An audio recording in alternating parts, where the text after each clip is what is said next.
This is you on the spot. What's he going to ask me? I have a creak in my neck this morning, right? Oh, no. Listen to me. Yeah. And I'm putting it down because I sleep with 2 pillows. I'm just asking you now, how many, when you put your head to the pillow, how many pillows do you have? You're wondering? I don't know. Do you know? I just pile pillows under my head till it starts feeling comfortable. You must know. Is it 1 or 2? More? 2. 2? Is it 2? Yeah. 1 hard one and 1 soft one. Which one's on top? Soft one. You think myself. What about yourself? I'm soft too, yeah. Okay. I think you haven't had enough sleep, mate. I think I need more sleep. All right. Okay, another burning question tomorrow morning at 9 o'clock. That's that one answered. Thanks, Lee. Good man. Hopefully you get a wee afternoon nap. It is the 9 till noon show. Time for a news update. Good morning, Michaela Clark. Thanks, Greg. Good morning. Clean-up operations are continuing across the northwest after much destruction was caused by flash flooding on Saturday evening. Roads and bridges in East Inishowen were significantly damaged, while 6 people had to be rescued in Derry and Strabane due to the high water levels. The last Cahirlock of the Inishowen Municipal District, Councillor Rena Dunhey, says it was a frightening experience. I live in the Inishowen Peninsula, and the flash flooding it was scary to say the least. A number of our roads were impacted badly by the flooding, and there was debris, significant debris, in a lot of the roads, particularly along the foil from Muff to Moville, and one bridge was badly damaged as well. The PRO of the Micah Action Group believes the President missed an opportunity to exercise his power and make a difference for Micah homeowners. The defective concrete blocks bill was officially signed into law by President Michael D. Higgins over the weekend. Michael Doherty says the bill becoming law in its current form is disappointing. Again, we're subject to part of the system here. Disappointed, being honest, because with the bluster that we had from the President only a few short weeks ago, particularly to do with housing, I thought this might have been an opportunity for him to, exercise whatever limited powers he has to make a difference. And it looks like he's rolled over as well here, and he's ran with it, which is very disappointing, to be honest. Police are appealing for information regarding the whereabouts of a missing Derry woman and her daughter, who they believe may have travelled into the Republic of Ireland. 39-year-old Jacqueline Friars and her 5-year-old daughter Scarlett were last seen at around 2:30 yesterday afternoon in the Shantallow area of Derry. It's believed they may be travelling in a blue Ford Kuga with a green sticker saying children on board. Scarlett is described as having hazel eyes and light brown hair tied in a ponytail. Police and the family of the missing pair are said to be significantly concerned for their safety and welfare and are appealing to Jacqueline or anyone with information on their whereabouts to contact them. And for weather now, cloudy and breezy this morning with scattered showers. It will become drier through the afternoon with highest temperatures of 15 or 16 degrees. That's all from Highland Radio News for now. We'll be back with news again at 10 o'clock. Until then, good morning.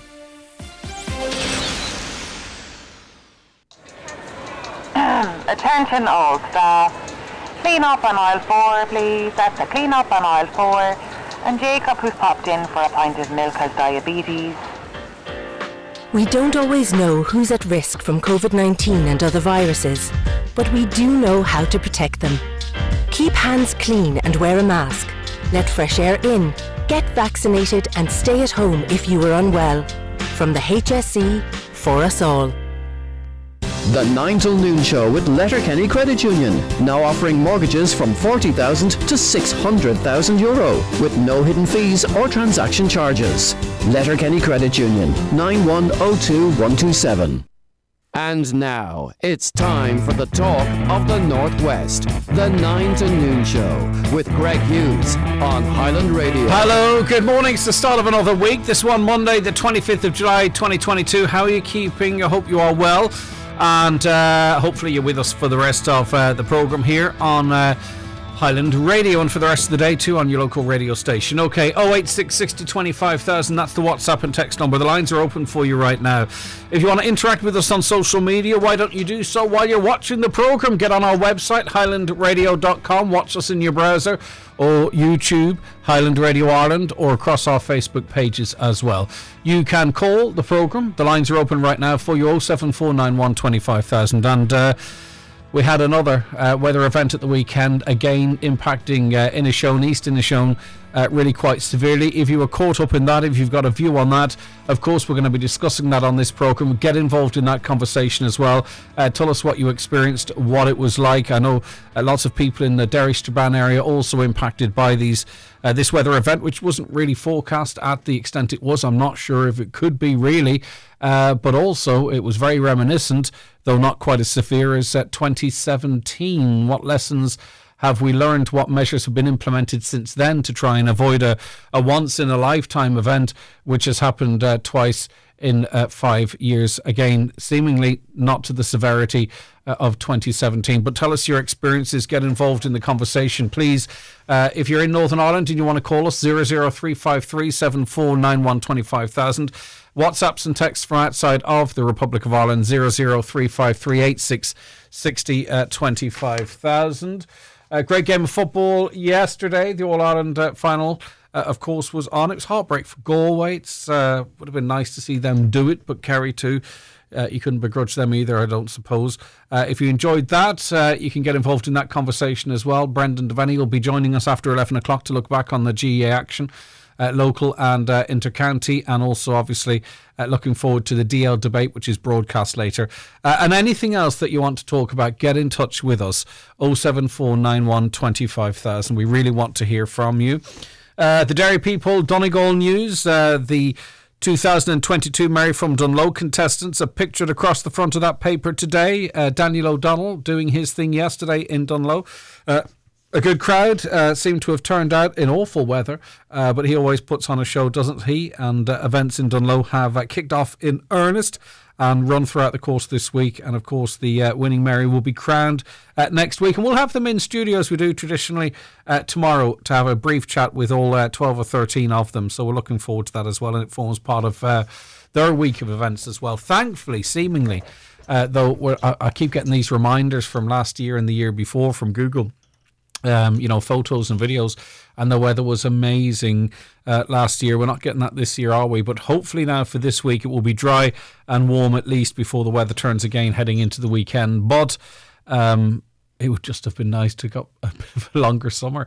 It may come yet. We heard from our weather expert on Friday that as we head into August, things might show signs of improvement on the long range forecasting. But anyway, let's get to news.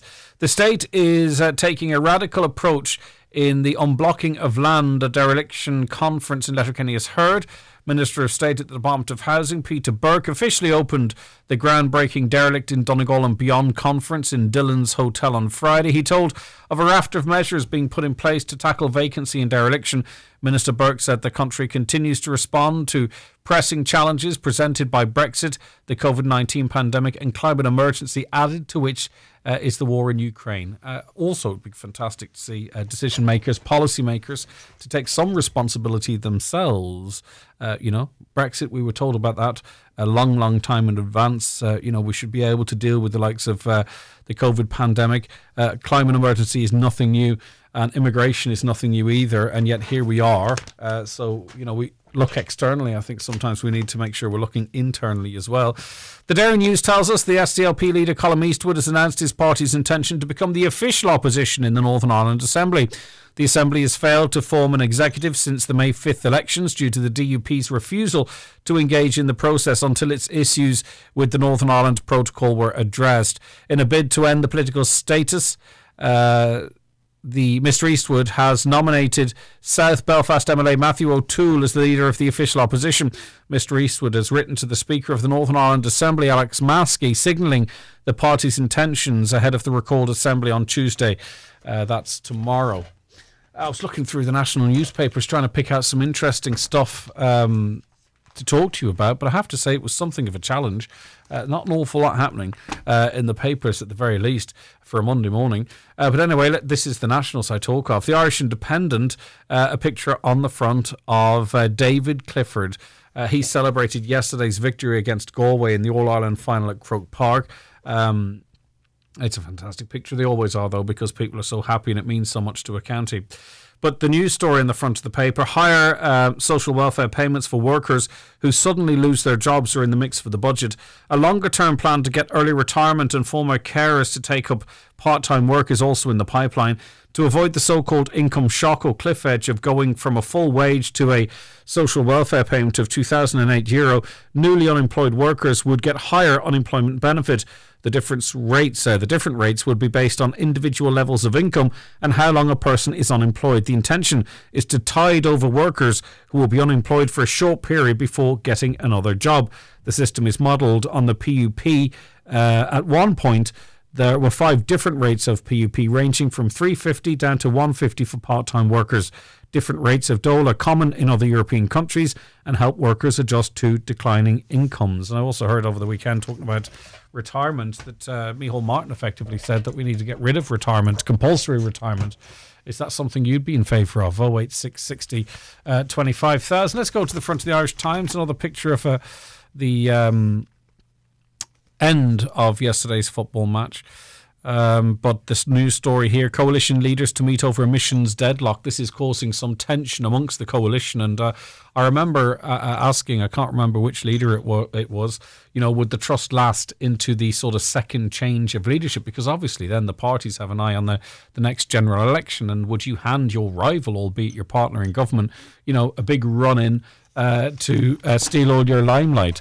I just wonder if, things are starting to wobble. One of the big issues, obviously, is our emissions and targets to get them down. Coalition party leaders and Minister for Agriculture, Charlie McConnell, are due to meet today in an attempt to break the deadlock on the scale of the carbon emissions cut to be sought from the agriculture sector. Before the meeting, senior sources indicated that a reduction of 24 to 25% by 2030 could be a possible compromise.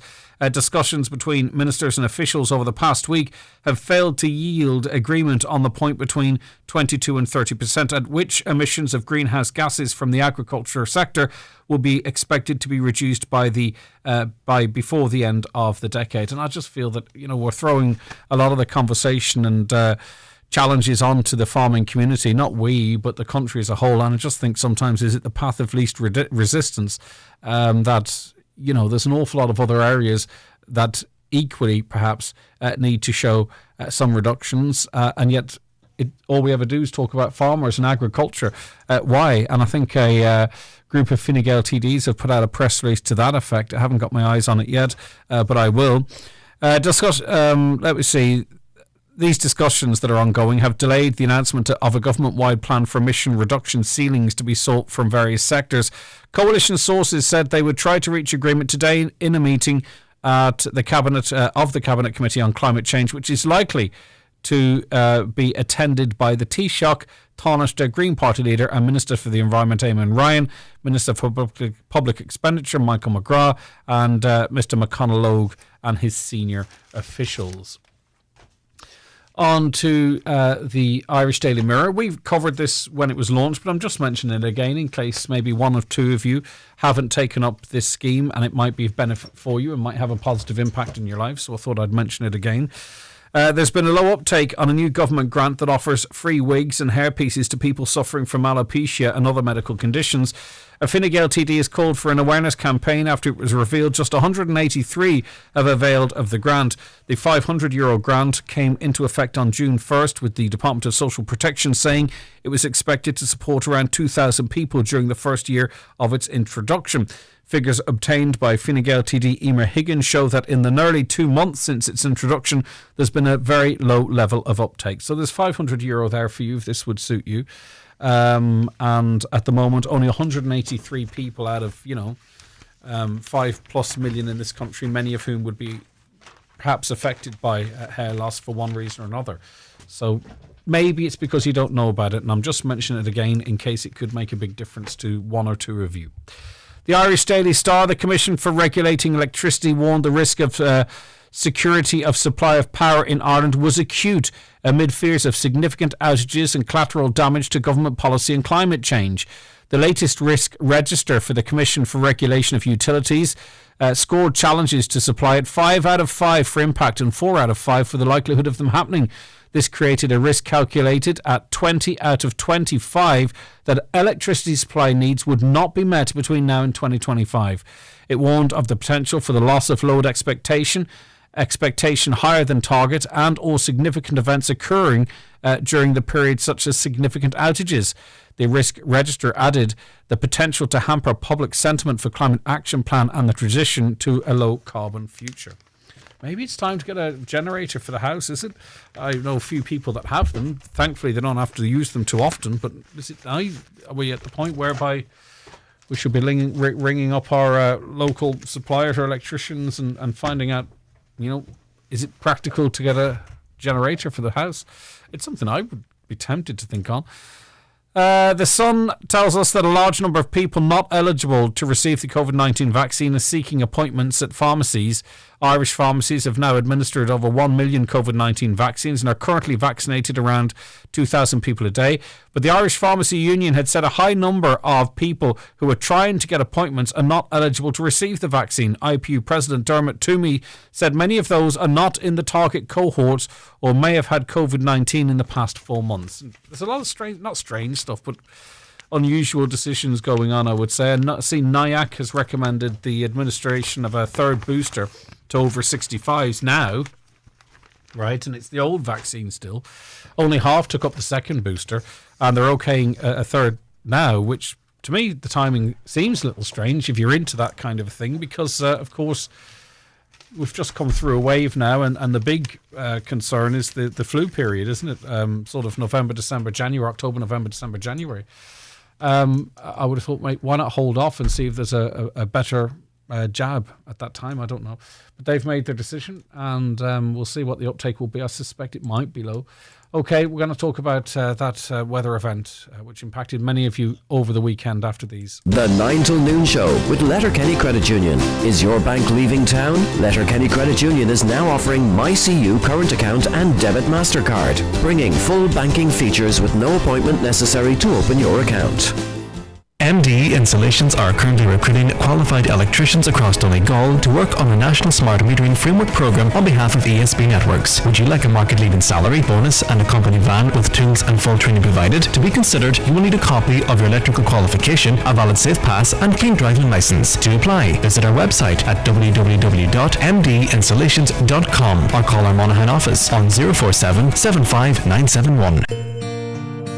This time of year, we're all thinking about freshening up the paintwork in our homes, bringing colour and vibrancy to our living spaces. But the important thing isn't just the colours we choose, it's the paint. Fleet Wood use the highest quality ingredients for a richer colour and smoother finish that lets you wipe away the marks of everyday life. And it's Irish made, designed to work with the ever-changing Irish light. Would one range of paints transform your home? Fleet Wood would, naturally. Forward Emphasis International, based in Mallinhead, are recruiting for their customer service teams with both in-office and hybrid opportunities available. Experience in contact centres or insurance services is desirable but not essential, as full training will be provided. Insurance qualifications available with bursary and study support also provided. Please visit their website www.forwardemphasis.ie and apply via their careers page. When it comes to searching for a holiday, Atlantic Travel and Letterkenny deal with all the major tour operators from Dublin and Belfast to find you the best deals available. A week in the sun, a cruise, or maybe a short break. Whatever suits, you can book in confidence with Atlantic, knowing your holiday is protected should something go wrong. Take the hassle and worry out of your holiday booking with the award-winning Atlantic Travel, St Oliver Plunkett Road, Letterkenny. For a quote today, see Facebook, visit atlantictravel.ie or call 9126193. Okay, you're welcome back to the programme. Of course, there was heavy rain over the weekend, which caused flooding primarily in East Inishowen. I note actually this morning that there's quite a significant, I suppose you could call it a landslide in Barnesmore Gap, not encroaching on the road or what have you, but just something I haven't seen there before. But anyway, let's talk about what happened over the weekend. Gary Martin is Director of Emergency Services with Donegal County Council. He's going to join us now, but a brief word first with Councillor Martin Farron. Good morning, Councillor. Thanks for taking the call this morning.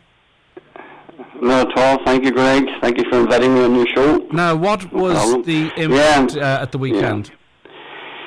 Yeah, Yeah, it was a very bad night. Strabane, Derry, and along the Foyle side really seem to have taken the blunt of it, Greg. A number of the areas were very badly damaged. In my own area there, for example, from Muff right down to Greencastle. I'll just give you a few examples. The bridge at Redcastle, the parapets, the wall completely collapsed. The Moville Greencastle Shore Walk, the Slina Sláinte Walk there, a large part of the pathway also collapsed there. There was a number of side roads between Moville and Greencastle which were very badly damaged. A lot of those things actually happened, and also there was a number of businesses in the area, both in Moville and Greencastle, and private houses were actually flooded as well. So all in all, it was a very bad night. The whole thing sort of kicked off at approximately 6:30 on Saturday evening, and the rain continued on until after 10 o'clock at night. So you can imagine how much rain fell at that particular time, and it did a considerable amount of damage. Now, I was out myself yesterday, and the road section of Donegal County Council, I'll speak about them, and I'll speak about the emergency services now in a second, but they were out again just doing a clean-up yesterday, so to see, just to tidy the place up, excuse me, to tidy the place up, and as we speak, senior officials are out there at the moment assessing the damage, and I hope to meet up with them later on today in Carndonagh, and to see if something can be put in place. But all in all, Greg, it was a very bad night. It was a very dangerous night. People were very worried. I would have got quite a significant number of phone calls from people, and I want to thank them for that. I want to pay tribute as well to VoxPro, the company that whenever Donegal County Council are off, and in the evening you can get in touch with them, and the out-of-hours service. So it was a busy night for myself as well. My phone never stopped hopping all night, but again I want to thank the people that rang me and bringing issues to my attention so as I could pass them on to the council. It was a very bad night, Greg. Yeah, and what are you hearing about flooding to property? Is it severe? Obviously, any time the water ingresses into your house, it's severe, but are you hearing any stories from your constituents, people in the area? Yes, I have. Yes, the number of people have got quite a lot of damage done to their houses, and as I said, in the Moville Greencastle area, and that's something I suppose again, just like everybody else, it'll just be assessed over the next number of days. My understanding is, and I could be completely wrong here, it was suggested to me that maybe the Derry Strabane Council were actually considering giving some funding or some money to homeowners, so maybe Donegal County Council, maybe if that were... Well, we have national schemes as well. We have national schemes in place. It's just whether or not they kick in, in this event. Yeah. Are you satisfied that the infrastructure is well enough maintained to avoid something like this? Because, of course, we have seen flooding events like this. Well, Greg, I think looking into the future, they're saying that this is something we're going to have to live with the climate change over the next number of years, or maybe for years to come. And obviously we don't have the proper infrastructure. And, it would take a considerable amount of money to put that in place. And I sometimes think, and I get frustrated, like we've got MEPs out in Europe there, and I never hear of them from one general election to the next one. And sometimes I think that they should be trying to secure funding from the European Union for Ireland, for rural areas, and that money being transferred on to central government, so that if we do have significant amount of money and the funding is there, I'm sure if Donegal County Council could get the funding that they require, they certainly would carry out the work and put in the proper infrastructure that's going to be needed into the future, because we just have to look around Europe there at the moment, around the world, and see the amount of fires that are happening and the temperatures of 40 degrees. I think we need to secure funding to put in the proper infrastructure, especially in rural Ireland. All right, Councillor. I would agree wholeheartedly with you on it. All right, Councillor Martin Farron, thanks for your time this morning. Gary Martin, Director of Emergency Services with Donegal County Council, particularly busy this morning. Gary, from the local authorities' perspective, how did events unfold on Saturday evening? Yeah, good morning, Greg. Yeah, there was a substantial rainfall event, I suppose, that crossed kind of northeast over Donegal from late Saturday afternoon right through until the early hours of Sunday morning. And your point that you made in your introduction about the scar on the side of Barnesmore Gap, I mean, you're absolutely right. It's a reflection, I suppose, of where the intensity of the storm was on Saturday evening, in that Derg and Foyle catchments. And like that, I've never seen, and I know that area as well, probably as yourself, I've never seen such scarring on the side of Barnesmore Gap in my life. But it gives an indication, I suppose, of the intensity of these rainfall events, which on Saturday wasn't forecast. There was no warning, no yellow or orange warning or anything at all like that. It's another one of these pluvial events, similar to what happened in August 2017, which caused such substantial damage again in Inishowen, unfortunately. And thankfully, on this Saturday and Sunday, it didn't have the same intensity or the same duration or indeed the same spread. But as Councillor Farron has said, there was damage across a range of areas in that East Inishowen area, and also then obviously across the border and the Strabane and Derry areas as well. The emergency services responded. We had 4 appliances from 3 stations, Buncrana, Moville and Carndonagh out on Saturday evening, and in conjunction with road services, they responded to, I suppose, defend properties, I suppose, with sandbags, pumping where necessary and diverting where necessary. And in conjunction with the road services, whose primary objective, I suppose, was to ensure that there was no risk to people actually on any of our roads. They would have signed and diverted where necessary and where roads were inundated. And as Councillor Farron says, they're now reviewing, I suppose, the damage that has taken place, and with a view to seeing, I suppose, prepare and repair plans for all of that.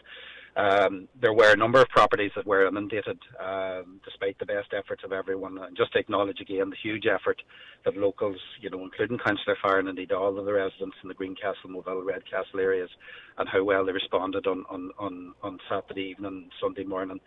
Even with that, there were a number of properties inundated, and I just got confirmation there from the National Directorate for Fire and Emergency Management that the Department of Social Protection is available to assist anyone, and with your agreement, I'll give a number that any affected householder can actually make a phone call to now in the event of them actually requiring assistance from that national body, in response to this event.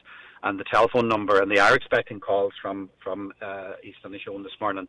The telephone number is 0818 607 080. That's 0818 607 080. And that's the Department of Social Protection, who are available to assist householders who actually have had damage done to their properties as a result of this incident. What kind of support do they offer? Is it like financial support, and is it income dependent, or what's the story there, Gary? Yeah, it's financial support. So, for example, if your property was damaged and flooded and inundated, and for example, if you need funding, let's say to, I suppose, to carry out repairs or to replace certain items that have been damaged, that's the type of intervention that the scheme that they have can be brought to bear. They have some flexibility in it, as I understand it. So they look at each individual case, I suppose, on a humanitarian basis, and they'll respond accordingly then. Right. So anyone who has been impacted, I would certainly encourage them to call that number. Yeah, for sure.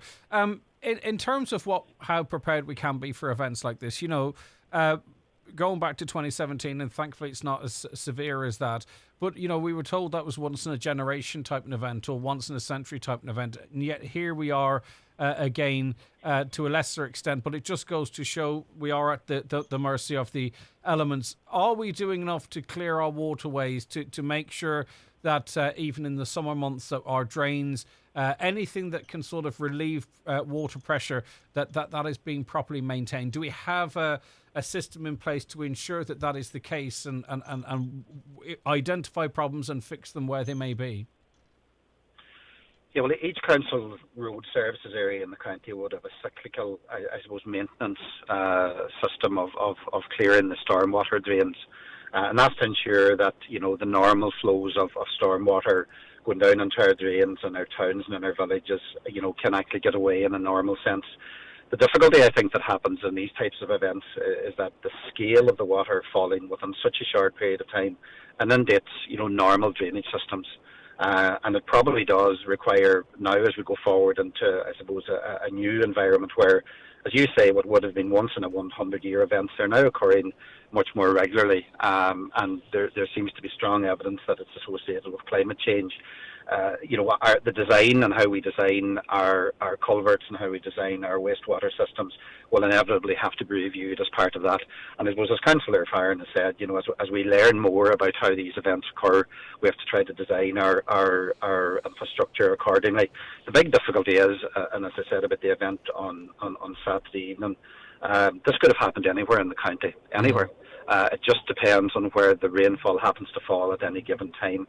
And you really, really, really have huge difficulty in trying to defend against that. And we've had it in different areas of the county at different times, whether it's Killybegs or Donegal Town or Inishowen or Letterkenny, Dunloe, Bunbeg. We've had it in pretty much every location in the county in one area at one time or another, and an awful lot of it not forecast. In instances where events are forecast, our teams will go out, they'll jet the drains in advance to make sure that there's no obstacles or obstructions there. But even with that, there are times when there is the risk of them being overwhelmed. All right, Gary, give us that number one more time if you don't mind. Yeah, the number is 0818 607 080. 0818 607 080. All right, and they're anticipating calls to that number. Gary, thanks for your time this morning. Yeah. Take care. Thank you very much. Gary Martin there, Director of Emergency Services with Donegal County Council. Hayley Devine joins us on the programme now. Hayley, thanks for holding. Good morning, Greg. Good morning to you. Right. Now, your father is in Strabane, affected by this flooding on Saturday evening. Can you tell us how things unfolded, the extent of damage to his property? Yes, I arrived at his property just before 7 on Saturday, and just as I came around the corner, the whole street was flooded. There was lots of neighbours and friends there carrying sandbags, but because the rainfall was so heavy, it came down so quickly. By the time we got the sandbags there, the water had already entered the house. Whenever we went into the house, the floor in the hall was just lifting.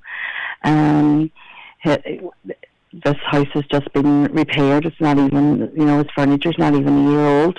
The floors and that we had replaced after the last flood in August last year have all been destroyed again. It's just heartbreaking. And in terms of supports that, we heard about telephone numbers being made available for people in the Republic. In terms of supports, he's having to go through this all over again. Is there house insurance? It might be hard to get house insurance at this stage, is it? Well, thankfully our house insurance, did pay out after the last flood. We haven't even got round to contacting them at this stage because we don't know if in such a short a period of time will they pay out again.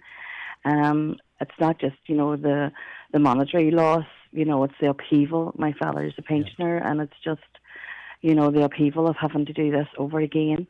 We are all just totally deflated. We've spoken to the people and the authorities, and they don't seem to be listening.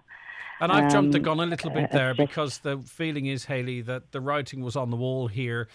People in the local area, your family, know what causes this. In other words, water can't get away. It really is that simple. Has anything been done since the last event, Hayley? And sorry if I missed you saying it earlier. Has anything been done to try and prevent this since the last incident? Well, we met Nicola Mallon on the streets last year, and she pledged, to put money forward to, fix the infrastructure to alleviate the problem. Nothing has been done since that. We have asked then the road service as well would they empty the gullies more often, given that it was a problematic area and that this was occurring all the time, and we were told that they didn't have the manpower to empty them more regularly than what they do. So it seems to be that the manholes in the gullies were, they're not able to take away the water. So there's a problem all around, and the main issue is that nobody will take ownership of the problem. They're constantly passing the buck. The road service will say it's an NI water problem. The NI water will say it's with the road service. And we're just fed up now. We don't know. We don't care. And it's so frustrating because you talk about those agencies fudging responsibility, and then as soon as you try and speak to a politician about what they're doing, they instantly start this crack about, well, there's no Stormont up and running and blah. we as people Yeah. on the ground aren't interested Yeah. in any of that nonsense. We don't want excuses. Absolutely. We want solutions. Who cares about the political infighting and which department is responsible and who is not? You know, it's nonsense. Go out and fix the problems that are evident, because the manpower is there in an emergency. Everyone can come out when it's happened. What we're asking for is someone to stand up, take responsibility, stop playing this as a football, and listen to the people who know what's causing the issues. It's tiresome, isn't it? Absolutely. We are all just totally deflated and downtrodden. You know, we're sick of talking to people. We've gone to every meeting. You know, we've had a petition. We've done everything that we can, and we just feel that we're not being listened to. And, you know, we're being kept in the dark. We haven't been told, you know, about that money that was pledged, you know, what, you know, how, you know, the timeline of when that's going to happen, if they're going to fix it. It's just, we're just fed up. And, you know, even my dad, like, you know, I could just tell by his mood yesterday, he was very, very low. He doesn't want to see anyone. He doesn't want to talk to any politicians. He's fed up. He says, no, he says, I've heard it all before. We've said it all before. And he's just now fed up at this stage. It's going to be very, very hard to get him, you know, sort of back on track. How many times can you rebuild? Because you never know when it's going to happen again. Absolutely. And you're sitting there and we've spoken to so many people, particularly since the 2017 floods, and there's no pleasure because you know nothing's been done to protect you, so you're just waiting for that deluge to be the deluge that the water comes back into your house again. There's no way to live your life for that.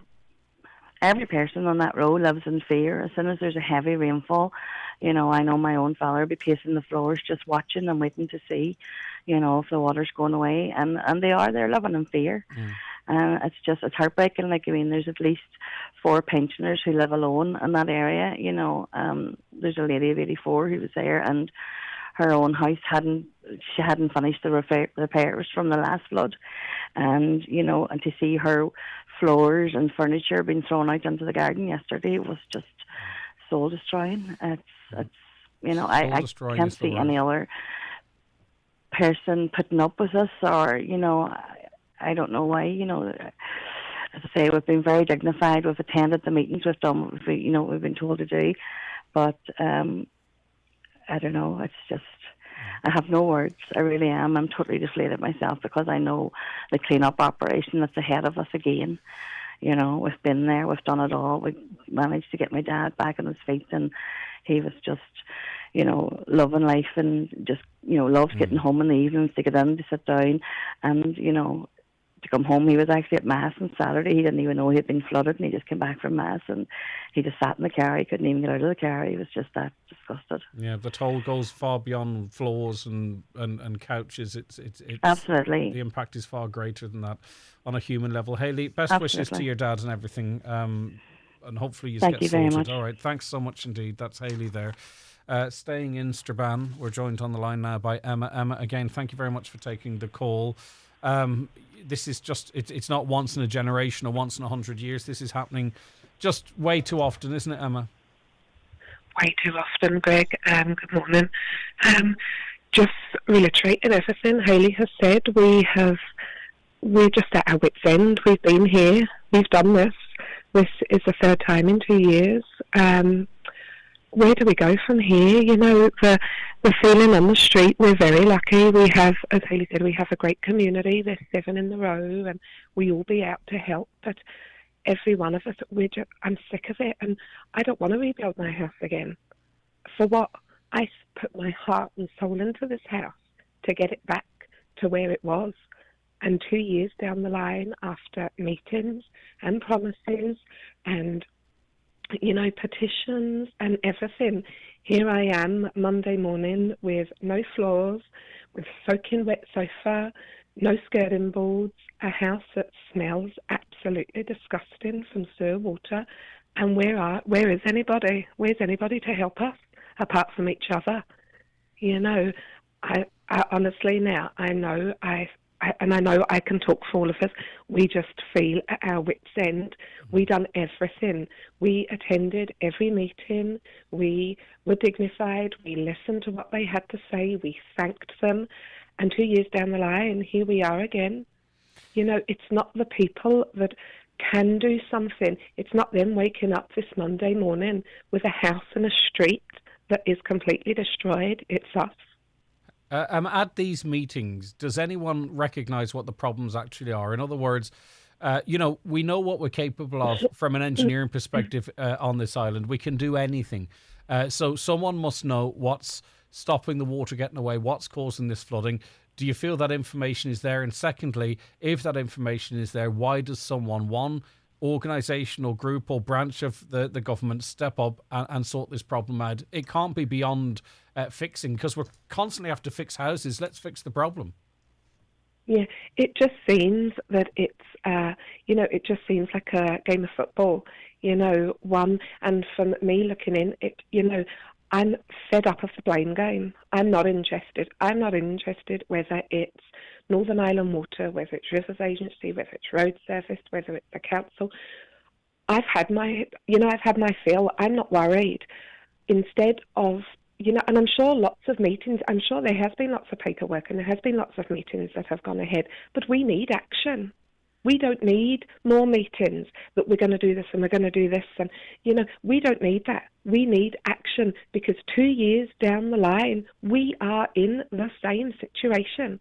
And I'm sure lots of manpower and lots of meetings and lots of notes and lots of toing and froing have gone through the statutory bodies. But that's not helping us today. That is not helping us today. Where do you start with the trying to get your house back habitable again, somewhere where you can open the front door and feel proud walking back in again, not having to endure the smell? It will take ages. I'm sitting in here today. I have a corner suite, so it is split up into 3 parts. My TV unit has gone. My bookcase has gone. My sofa is in 3 pieces, filthy, maybe 2 or 3 feet up. It's light grey, absolutely black. My doors, my skirting boards and floors are all away. My wooden doors, brand new wooden doors, are all whooping and peeling at the bottom. Where do I start? I have no floor coverings. Where do I start? And to open the front door, you are met with sandbags, dirt, our mats that we have thrown out. Where do we start? And we have been, we don't even know whether but the environmental health are out. And, we're very grateful for £1,000, but let's face it, what is £1,000 going to do? And even, and the real fundamentals here, Emma, say, for instance, you got everyone on site right now and got your house back looking spick and span on Friday. Who's to say? And you couldn't do that on Saturday again. All of that effort could be wiped out. How many times can you keep going back to that emotional well or the financial well to get your house back? Exactly. Not knowing whenever it might happen. Yeah, it's not monetary. It is monetary, but that's not all. We are living in fear, but we are actually living in fear. I've spoken about the community here. As soon as the rain, one's ringing the other. Is the house okay? I'm not there. Is everything okay? We can't live like that. And you know what? It kind of just hit me today. The weekend has been busy, and I have come down. I've took a couple of days off work to try and sort out. And I just thought, how am I gonna? Where do I start here? Where am I going to start? And as you say, if we do, we'll come together and we'll get it done. But where's the solution? Because I'm just not keen on doing it all again until I know it can't happen again. I'm scared of doing it all again, and all of us, we put our heart and soul, all of us putting in, we're all in seeing each other houses. And sure, where are we today? Yeah, community where are we there, today? But how far can it extend before all of you feel dejected? Exactly. And Emma, exactly. in terms of £1,000, I mean, that wouldn't even touch it. But are you still able to get house insurance? And I know that doesn't cover the emotional turmoil we're talking about here. But in terms of the cost, I don't know, say even that corner suite, could that ever be really cleaned up and reused again? Like, do you still have home insurance? I do. I suppose I am one of the lucky ones. I was insured, but as Hayley was saying, I did get paid out the last time and changed everything. And within 2 years, I'm wondering, will They're not going to allow you to keep going back. Yeah, exactly. No, so I would say that, we haven't even started that again. We were, compared to the last time, we were just completely, deflated, thinking, I actually said, I am in disbelief that I'm here again. I really, really cannot believe that we are here again. I can't believe it. And so I'm going to start the process today to see that, even if they do, I'm sure, I could nearly bet there's no way I'll get it again. And I think it's kind of interesting, Emma, both you and Hayley, when I mentioned the house insurance, it's almost secondary to the just the upset and having to go through this again. It's not about the house insurance or the money to repair. It's the fact that we're back here again, and where do we start? And that question I'm asking is probably a week or 2 weeks too early, because everything is so raw that your houses are destroyed again. Yeah, we have. And, it's the silly things. When the flood water was coming in, we went up and we just got the duvets off the bed and the towels, and so it's silly things. So we have nothing. So there's not a towel in this house. There's not a duvet in this house. There's no sheets. There's nothing. Probably washing machine and dryer. Oh yes, we need a sofa. Yeah, all right. Yeah, of course we need a sofa. We need flooring, but it's all the extra. It's the extra things. Yeah. And it's it's the extra things that lots of us are all the same. It opens such, and as the emotional side, it's just opened, after the 2 years. Last year we were really close to it, only we got the sandbags up. But, to just open that all them feelings up again, and this, we're upset, but I am so annoyed. I am so angry that we are here again. It's 2022. It's 2022, surely. And, I know lots of houses around Strabane and Derry and many places have been hit by it, and I can emphasise, really, really with them. But, any troublesome, this is a trouble spot area. This is known to flood. And for us to have to be sitting here again, it's, and people say it's material things and it can be fixed. And 100%, I can get that. But, this is our homes, this is our sanctuaries. No, that's coming across. That's coming across. It's not about being able to replace material things. This is about the impact. Emma, I think you says you recently moved into your house, or into your house. Like, has there historically been flooding in this area? In other words, should these houses have ever been built here in the first place, or did other developments make them prone to flooding more recently? Well, I have lived here maybe 21, 22 years. Right, sorry. You're referencing a previous flooding incident. My mistake. Go ahead, Emma. Yep. Never has it flooded apart from the 2 years that we've had heavy rain. So, is the rain different then these last 2 years? Because it has never. But now I know that I think Hayley's father has lived there 51 years, and they had been flooded previously. But I'm no engineer, and I don't know. But I would imagine, we're at the bottom of an estate, and there's been lots of different infrastructure and houses built along in the surrounding area. So whether that's all, add into the impact of the pipes, or, it's maybe just not fit for purpose. Yeah. But as always, it's going to take time and it's going to take money. All right. And Emma, it's going to be a long old road for you, I know that, but hopefully you get there, and hopefully they do something that you can feel more confident that it's not going to happen to you again. And that's the priority almost, that they... listen, thanks for your time, Emma. And I'm really sorry what you've been through and going through and will be going through. Thanks so much for helping us understand it, by the way. Thank you for your time. No problem. Thank you very much indeed. Right, Kathleen, what area are you in, Kathleen? Good morning to you. Good morning, Greg. I'm here from Burnfoot. Again, okay. You'll be used to talking to me about flooding. Yes. Yeah. No, I just wanted to say that this is like deja vu. So sorry for these people and what they're going through this morning. But, we've been there. We've got all the promises. We're still where we were 5 years ago. 5 years out of your house? 5 years out of our house.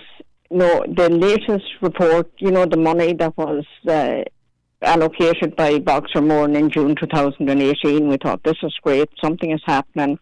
There's been reports, we were told 2025. Being reports, the latest report is that one option is that there will be no defences. It's not worth it. We were so angry at a councillor on the morning or week after the flooding that said, you know, these houses should be abandoned, thought it's okay. But do you know something? He was right. If he was listened to, you know, we're fobbed off all of the time. We're no further forward, you know, and there's no communication from the council. Do you know if your old properties were impacted by this weather event, or was it a bit far away, or what was the story, or have you? No, I don't actually know. I was away for the weekend, and when we seen this and seen, you know, that was our first thought when we seen it up, you know, on Saturday night. Oh my God, you know, Derry, you know, where, and the Muff Road, you know, all so close to us, you know, and over Mobile, all so close to us. But I don't actually know, because I'm just back, and I just wanted to comment that it's just like... We're back here again, you know, once in a 100 we're year here event, again. and here we are 5 years later. And there was a severe weather between now and 2017 as well. And it's not even necessarily a severe long spell of weather. Our network, our systems can't seem to deal with a big deluge. Kathleen, thanks very much for joining us. Oh, Kathleen, I beg your pardon. Okay. Nice to speak to you again, Kathleen. Councillor Jason Barr's on the line with us now. Good morning, Councillor. Good. Right, the line's not fantastic. What's your reaction to what we've seen over the weekend, I suppose, particularly as it affects the Glebe area? Yeah. Okay, I'll tell you what, we're going to take a break. I think Jason there is travelling, so we'll have to come back to him maybe after 10. The 9 till noon show is brought to you by Letterkenny Credit Union, offering low-rate car loans with fast approval. Apply online at letterkennycu.ie or in office today. 7. 9. 7:15. 8:45. 7:30 is as far as I'll go. 8:30. 8. 8:15. 8:10. 8:13. 8:11. 8:12. Fine. Great. I would have taken 7:45. No more negotiations with your children. Now you can set their digital bedtimes. Get the bedtime feature and more with new Vodafone SecureNet to help ensure their time online is well spent. Search Vodafone SecureNet. Vodafone. Together we can. Parental control subject to having secure net at home. Eligibility, limitations and terms apply. See vodafone.ie. No one can prevent all cybercrime. Green Shoes in Letterkenny and Fulcara have shoes for every occasion. All your favourite brands, from Una Healy, Tommy Bow and Echo, to Kate Appleby, Marcosi and Skechers, plus many more. Shop LK and one for all gift cards are gratefully accepted in store. Green Shoes in Letterkenny at Market Square and Letterkenny Shopping Centre, Fulcara, and online at greenshoes.com. Green Shoes, with the perfect fit for every foot.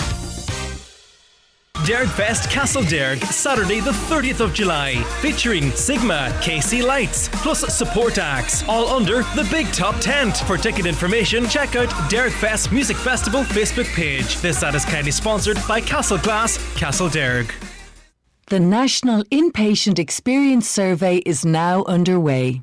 If you stayed a night or more in a public hospital during May this year, you will have received a letter by post asking you to participate in the survey. Sharing your experience with us will help us to improve the care our hospitals provide. For more information, visit yourexperience.ie. From the HSC, the Health Information and Quality Authority and the Department of Health. Okay, a caller says houses should not be built on floodplains. Sue the planners who granted planning permission. Well, they're not. These houses have been there for over half a century. Who are you going to sue, in fairness now? And also, development can exacerbate flooding in certain areas. A caller says, think about the time we had an emergency team on call to deal with flooding and bad weather. We all hear...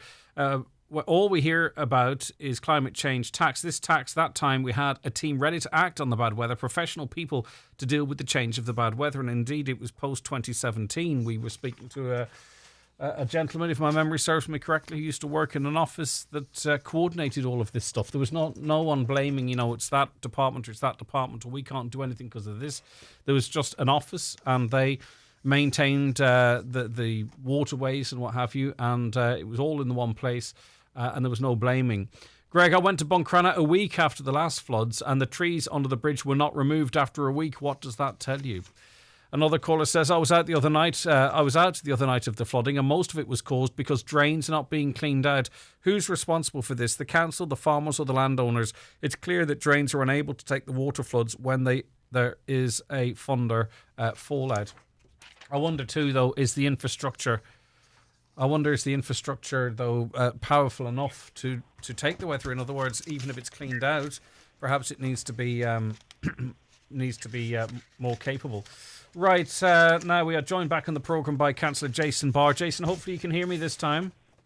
Yep, apologies, Craig, I can hear you clearly. No problem, it's very understandable. Okay, so there's a lot of anger from those affected by this flooding. They've been to various meetings, they've been here before, and they're just hearing the blame game, and they're sick and tired of it. They just want action. Do you sympathise with them? Are they correct in their feelings?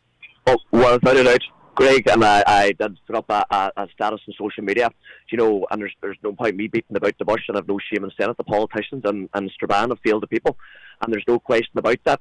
Site meeting after site meeting, promise after promise, and I know, yes, councillors, we haven't got much power, especially from those further up the ladder. It's a disgrace, to be honest, and I have no doubt what they're saying. They have every right to be angry at what's going on. It should have been, as I said, it should have been resolved yesterday, not tomorrow. And do you believe the problems have been identified that leave, particularly the Glebe area, for the sake of this conversation, so vulnerable? Oh, without a doubt. Well, now I'm not a representative for the Glebe area. I'm more Strabane, but yes, I know there is particular issues in and around the Glebe, and especially in and around Garton Avenue there. There's issues in and around there with drainage and stuff, but it's the exact same in the Ballycommon estate. The problems have been well identified. They know that the drainage can't hold the capacity for water that runs through it. The plans were drawn up for the new big drainage system to come in. As of yet, that hasn't happened, and here we are once again listening to poor residents who are absolutely devastated their home being wrecked once again. So this is not necessarily about keeping drainage clear. We need more capacity to deal with these heavy downpours. Without a doubt, and that's what was and that's what was identified, particularly, as I say, in the Ballycommon estate, where the new big drainage system was supposed to go on to keep up with the volumes of water that come down, because the way the Ballycommon is built, it's built on a hill, so the volume of water that comes down there, especially during flash flooding, as was described by another elected representative, apocalyptic. It's scary to see and scary to watch. So the drains cannot hold the amount of water that comes down. So then the infrastructure minister last year, Nicola Mallon, and her team identified that a new drainage system would have to be put in place.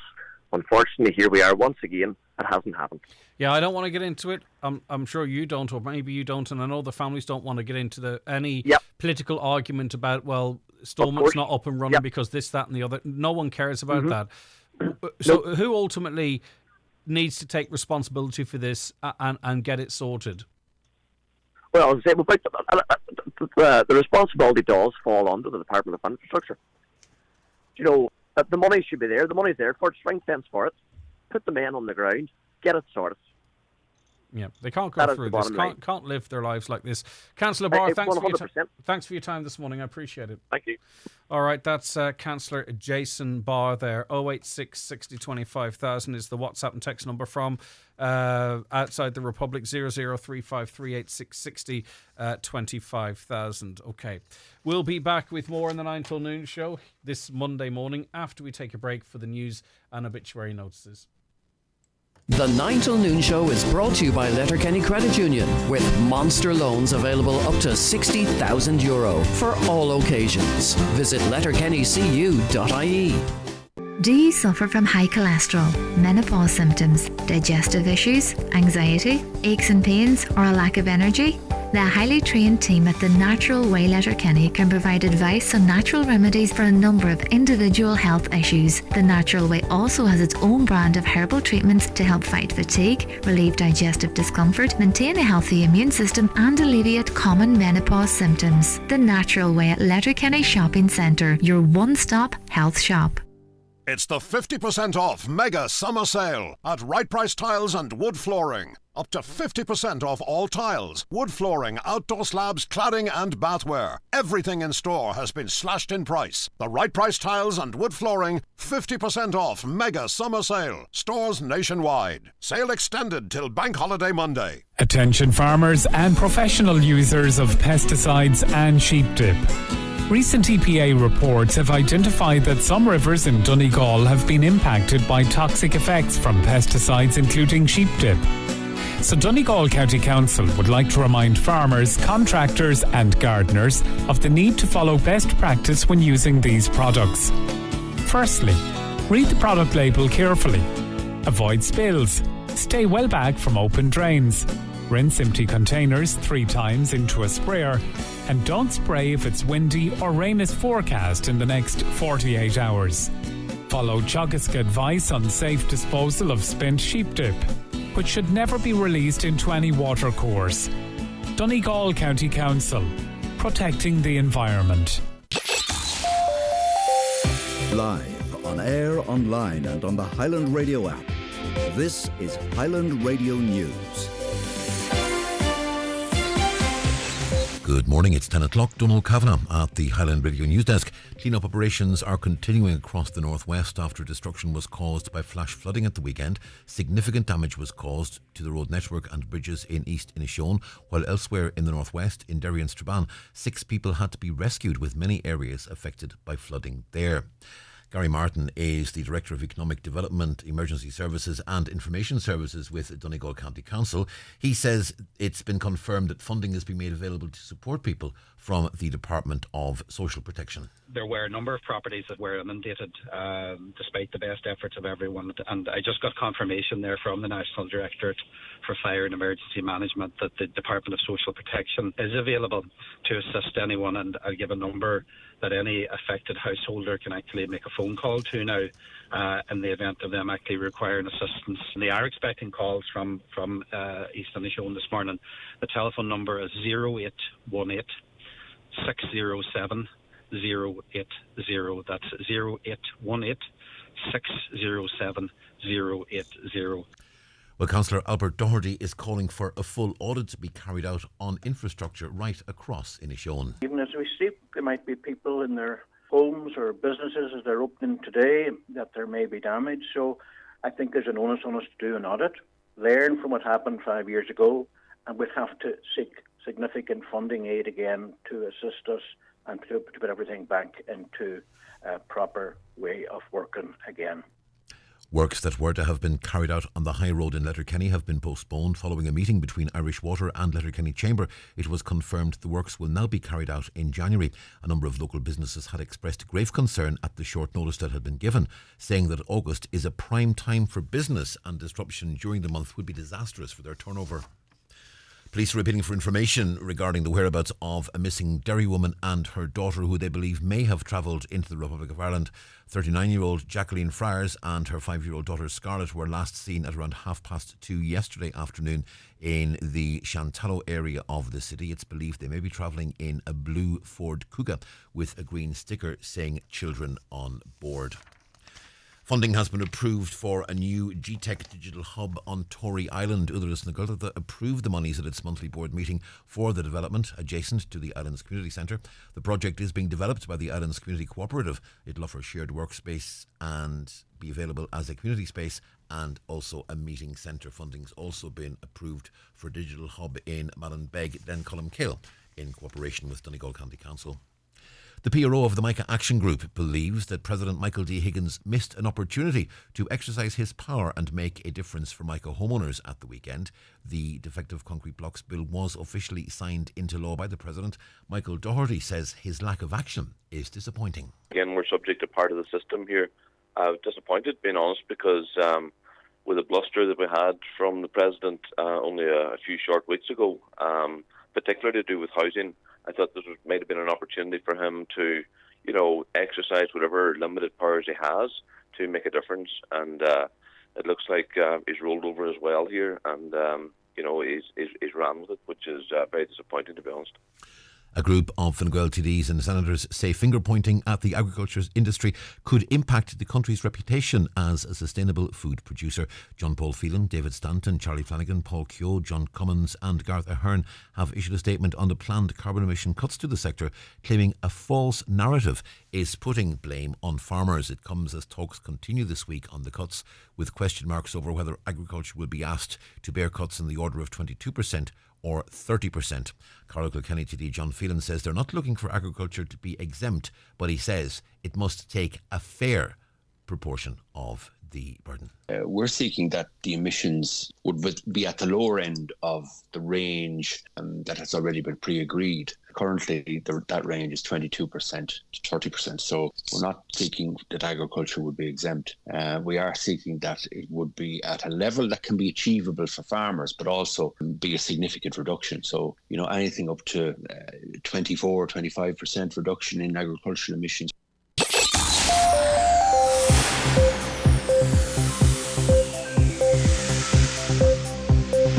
Weather forecast. We'll see cloudy weather today with showers, some heavy and thundery at times, blustery with moderate to fresh southwesterly winds, a mix of cloud and clear spells, occasional showers, light to moderate westerly winds.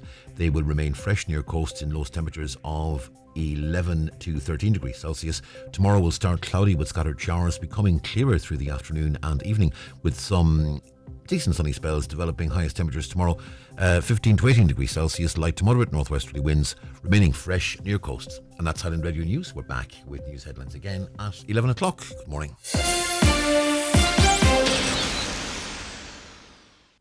The obituary notice is for this Monday morning, July the 25th. The death has occurred of Hilary McHugh, 83 Hillview Park, Castlederg. The family home will be open to the public from 11 o'clock until 10 o'clock today. Funeral from the family home tomorrow morning at 20 past 11 for Requiem Mass at 12 noon in St Patrick's Church, Castlederg. Interment afterwards in the adjoining churchyard. The Mass can be viewed via the parish webcam. Family flowers only, please. Donations in lieu of desired to Cancer Research, care of Charles Lynch, Funeral Director. The death has taken place of Patsy Mulvey-Hill, Ballyheron, Kilmacrennan. Remains reposing at his home. House private to family and close friends. Requiem Mass tomorrow morning at 11 o'clock in St Columba's Church, Kilmacrennan. Burial afterwards in the adjoining cemetery. Family flowers only. Donations if desired to the Donegal Hospice, care of any family member. The death has taken place of Jim Kelly, Coleman Fold, Strabane, and formerly of 54 Fountain Street, Strabane, reposing at his daughter Nadine Kelly's home, 1 Drumralla, Strabane. Funeral leaving his daughter's home tomorrow morning at 20 past 9 for Requiem Mass in the Church of the Immaculate Conception, Strabane at 10 o'clock. Interment afterwards in St Mary's Cemetery, Melmount. Family time please from 10 p.m. to 11 a.m. The Requiem Mass can be viewed live via the parish webcam. The death has taken place of Nora O'Hagan, née Hoynes, 21 Melmount Gardens, Strabane, reposing at her home. Funeral leaving her home tomorrow morning at 25 past 9 for Requiem Mass in St Mary's Church, Melmount at 10 o'clock. Interment afterwards in the adjoining cemetery. The Requiem Mass can be viewed live via the parish webcam. The death has taken place of Mary Logue, née Bradley, Letcher Hillview, Clohan, County Donegal. Mary's remains are reposing at her home. Funeral Mass at 11 o'clock tomorrow morning in the Church of Our Lady of Perpetual Succour, Glenfin, with burial afterwards in Kilty Vogue Cemetery.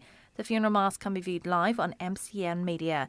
Family flowers only, please. Donations if desired to the Clohan Day Care Centre, care of any family member. The death has taken place of Tony McGonigal, Carrick, Carnagarv, Moville. Tony's remains are reposing at his home.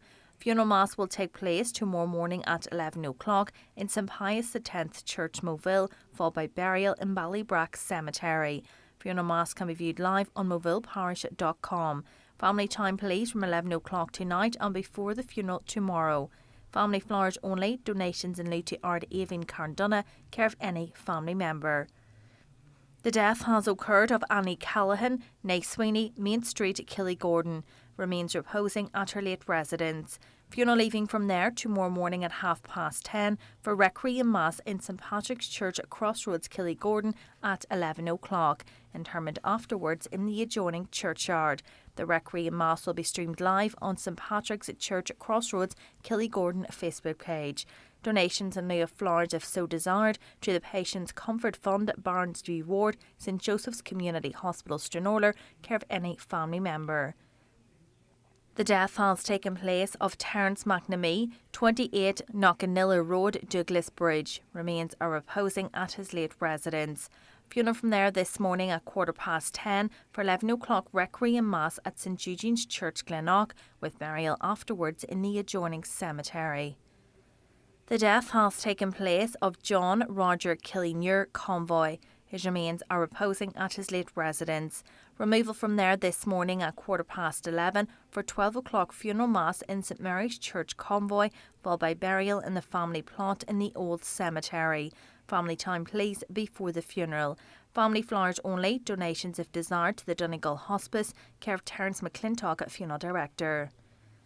The death has occurred in the Cayman Islands of Liam Callaghan, Ballinalost, Fanad on November the 5th, 2021. Liam's ashes will repose at his late residence at Ballinalost from 1 until 10 o'clock today. Rosary tonight at 9 o'clock. A memorial mass will be held in St Mary's Church, Vanavolti, tomorrow morning at 11 o'clock, followed by the burial of ashes in the adjoining graveyard. The memorial mass can be viewed live via the St Mary's Vanavolti and St Columba's Mass Mount Facebook page. Family flowers only please, donations in lieu of desire to the Donegal Hospice, care of any family member or Macateer funeral directors. The death has occurred of Eddie Carr, Tierlin, Creeslaw. His remains are reposing at his late residence. Funeral mass from St Michael's Church, Creeslaw, this afternoon at 1 o'clock. Burial afterwards in Doe Cemetery. Mass can be viewed live on mcmmedia.tv. Family time please before the funeral today. Family flowers only, donations in lieu of desire to Creeslaw Day Centre, care of any family member or James Harkin, funeral director. The death has occurred of Madge McLaughlin, Drummond Kerry Keel, reposing at her home. Requiem Mass this morning at 11 o'clock in Our Lady of Lourdes Church, Kerry Keel, followed by interment in Milford Cemetery. Family flowers only, donations in lieu to palliative care, care of any family member or McElwee funeral directors. The death has occurred of Rosemary McMonigal, née McElwee, 2 Hawthorne Heights, Letterkenny, formerly of Mullaheap. Family time please before the funeral this morning. Funeral from there this morning going to St Junan's Cathedral, Letterkenny for 11 o'clock Requiem Mass, which can be viewed online on churchservices.tv. Interment afterwards in Cornwall Cemetery. Family flowers only please, donations if wished to Mary's Meals, care of Pascal Blake, funeral director. The death has occurred of Hugh Moss, 14 Black Rock Drive, Ballybuffet, and formerly of Lismulleduff, Crossroads, Killygordon, reposing at his late home at 14 Black Rock Drive, Ballybuffet. Funeral from his late home this afternoon at 12:30 for Requiem Mass at 1 o'clock in the Church of Mary Immaculate, Stranorlar. Interment afterwards in St Patrick's Churchyard, Crossroads, Killygordon via Lismulleduff. And the death has taken place of Sarah Sadie McNutt, the Lodge Downings, reposing at her late residence. Funeral at her home today at 12 noon, followed by interment in the family plot at Holy Trinity Churchyard, Carrigart, house open to family and friends. For more details, including any family health guidelines for wakes and funerals, please go to highlandradio.com.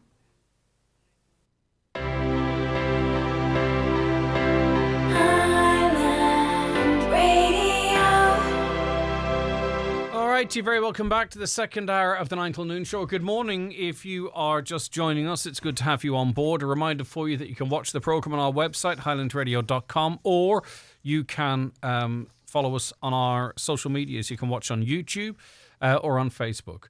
We spent much of the first hour of the programme talking about the weather event over the weekend, which saw a lot of flooding, primarily in Strabane, Derry and East in Inishowen. This caller says you can only do so much against freak weather caused by global warming.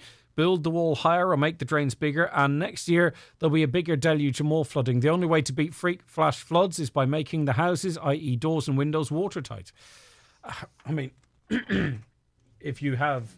I understand what you're saying, but even historically, there can be, and this is not denying anything, but I think at the very least, though, we have to make sure where our houses are at the moment that the drains are wide enough to accommodate water. It's like a sink.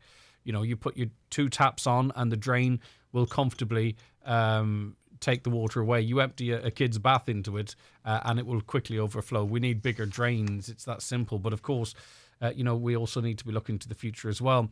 Another caller says the weather is only impacting the northwest. I was down the country and it was lovely. People on their holidays can't go outside at all, indeed. But this week, hopefully, it's going to be a little bit drier. Temperatures in the late teens. As I said earlier in the show, we had great weather this time last year. I think people coming to the northwest know that it's not necessarily the southeast and you're not going to get the same type of weather, but we've so much other things to offer. So hopefully that's why people still keep coming. Do you know anything why the water is off in the Elmwood Downs area of Letterkenny by any chance? I don't know why it's off, but I know Irish Water are aware of it and they're investigating it. It's not a planned outage. They're investigating that outage in the Letterkenny and surrounds areas. That's all I can tell you. They know it's happening and they're working on it. That's what they say. Great kudos must be given to the Nairn community for their public toilets and also the wheelchair availability for the beach. They even have seats outside the loos. Their disabled loos, the best I've ever seen. It's everything, as you can see in the pics here. They included some pics, including a colostomy shelf. The loo is a bed-style lift, a movable screen to protect privacy, I assume. And the gents, ladies and disabled, all spotless, even being so busy with the great weather, with day phone number and out-of-hours phone number in case they need attention. If Carlsberg did public lavatories, yes, indeed, and we've talked extensively about those facilities and how they came to pass, and it is amazing what can be done when you put your mind to it. Hi Greg, could you please find out about the question out there on as an Irish EU citizen travelling to Spain from Belfast International Airport, do we need a COVID cert on entry as we are travelling from there? It doesn't make any sense. As EU citizens, we should have free entry. Thanks a lot. Well, unfortunately, if you're flying from Belfast, it's not really your citizenship, it's your departure, and you are subject to UK travel rules, not EU travel rules or Irish citizens travel rules. It's the airport and you depart an airport. I'm not quite sure of the situation in Spain. I know flying out of Dublin, you don't need any COVID information as far as I'm aware, but I'll check that out on their website and bring you an answer to it. Caller from the Gortley area of Letterkenny says he woke up this morning to no water, and when he called Irish Water to see what was happening, they didn't appear to have any idea of the outage or estimated time for it coming on again. Does anyone know what's happening? As I say, Irish Water are only saying that they're investigating the outage at the moment. The one thing I would say, though, and maybe we always leave it to someone else in terms of a power outage or a water outage particularly, that you have to ring up Irish Water as soon as you notice it, like you did, because that heightens awareness of the problem for them. Is it possible that everyone thought their neighbour was calling? Anyway, they're working on it now. As soon as we get any estimated time, if we do get any estimated time of the water returning, we'll get back to you. Okay, since we were last on the programme, actually, the AIB reversed their decision. Some believe only temporary, but anyway, they reversed their decision to turn 70 of their branches, 6 or 7 in Donegal, cashless and to remove ATMs. They bowed to public pressure. Again, this is so important, you know. If people organise themselves, and I heard people try to take credit for this between radio presenters and politicians. It's got nothing to do with them. A programme like this or any other programme this is that, well, maybe at a certain level political pressure will help. This is down to people being outraged. This is what happens when people organise and are to a man and woman against something. The AIB had to reverse their decisions. And that's good news, I think, at least for the short term. But obviously, we were having the conversation again about a move to a cashless society, and we've some comments here which I want to carry over from the end of last week. Hi, Greg. Living in rural Ireland, if I have to travel to Letterkenny to do some business and use the local Link bus service, I have to pay in cash, as they don't have any other option.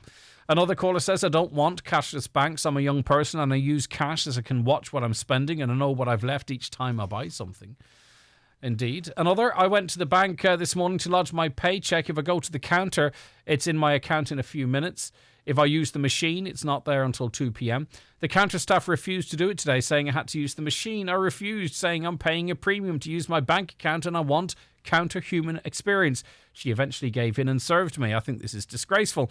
I'm in the same boat when it comes to self-service tills in shops. I refuse point blank to use them. It's small stands, but we all need to make them. Indeed, but you see these self-service tills are busier now. As a former Ulster Bank customer, I changed to IAB a month ago. Now we can use the ATM at the Bank of Ireland, but eventually the banks are all going to go cashless. Our local post office is staffed by local people. If they don't have an ATM, do we want them to know our business? No way. You can only lodge €400 a week into the credit union, says another caller. What about people who get their disability money paid into the bank? What are they supposed to do to get money out? Well, they would say have a card and use the card. But as I say, some of these messages coming in before that U-turn from the AIB. Riddle me this. Why are the AIB not made to pay back the $21 billion that the Irish taxpayers used to bail them out? Would go a long way to help fund the defective building material crisis. Let me see here.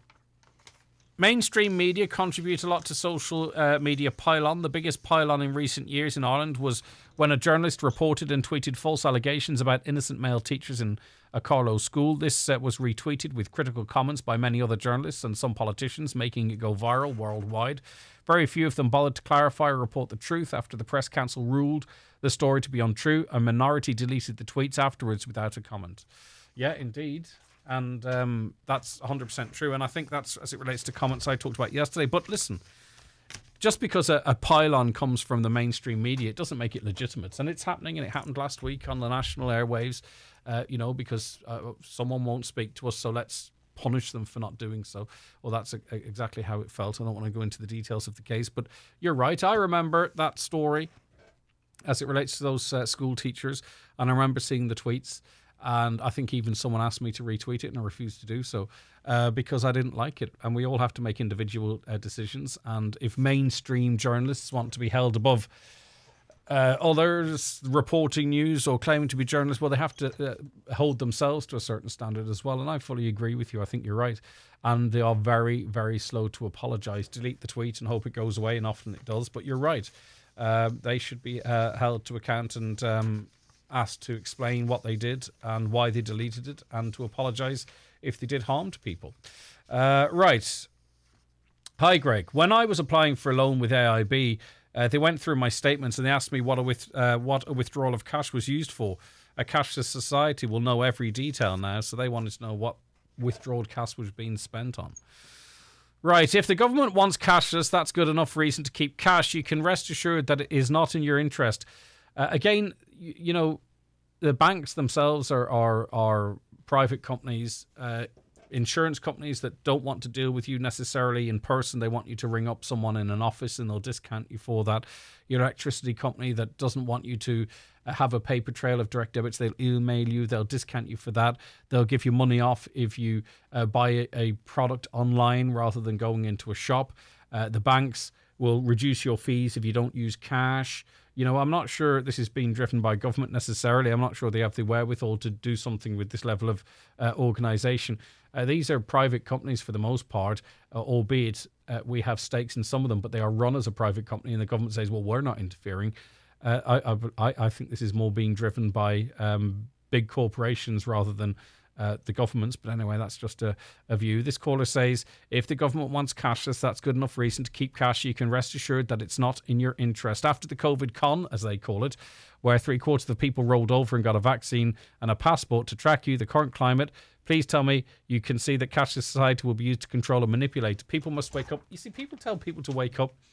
The majority of people want cash, right? That's no one's asleep. It always does amuse me when people go, we told you we were going cashless, but you didn't heed our warnings. We all know it. Some of us don't mind.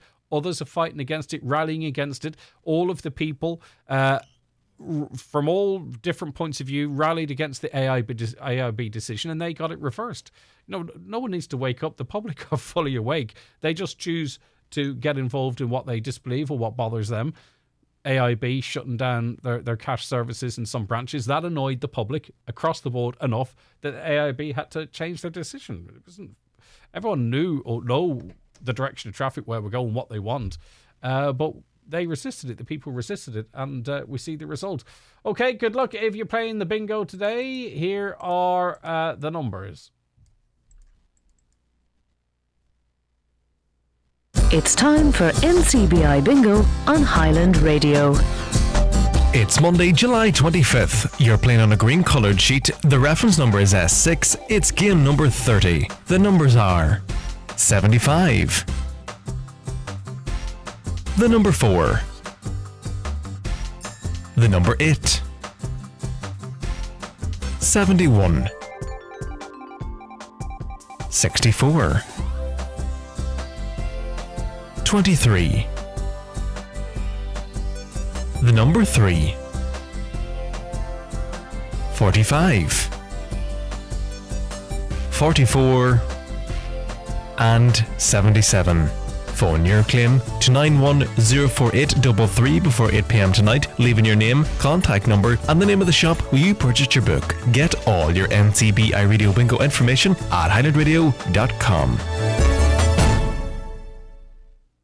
The 9 till noon show with Letterkenny Credit Union, now offering MyCU current account and debit MasterCard, bringing full banking features, delivered with the same local trustworthy service of your credit union. Newly engaged and searching for the perfect venue, the 4-star Courage Hotel Gweedore is gaining popularity as Donegal's leading wedding venue thanks to its reputation for excellent food, beautifully upgraded ballroom and idyllic location on the shore of River Clady, with the majestic Errigal Mountain providing the perfect backdrop. Start planning your wild Atlantic wedding with a private viewing on 07495 32900 and discover our newest wedding packages. And Courage Hotel Gweedore, part of the Gallen Hospitality Group. I've great news for everyone who's looking for a good night's sleep. Restex Beds are looking forward to welcoming you to their brand new showroom at Mountaintop, Letterkenny. It's one of the biggest and best bed and mattress showrooms in the Northwest and has fantastic opening offers now in store. Restex is the most trusted name in beds and mattresses in the Northwest. Why don't you call in and get the bed of your dreams at Restex Beds, Mountaintop, Letterkenny.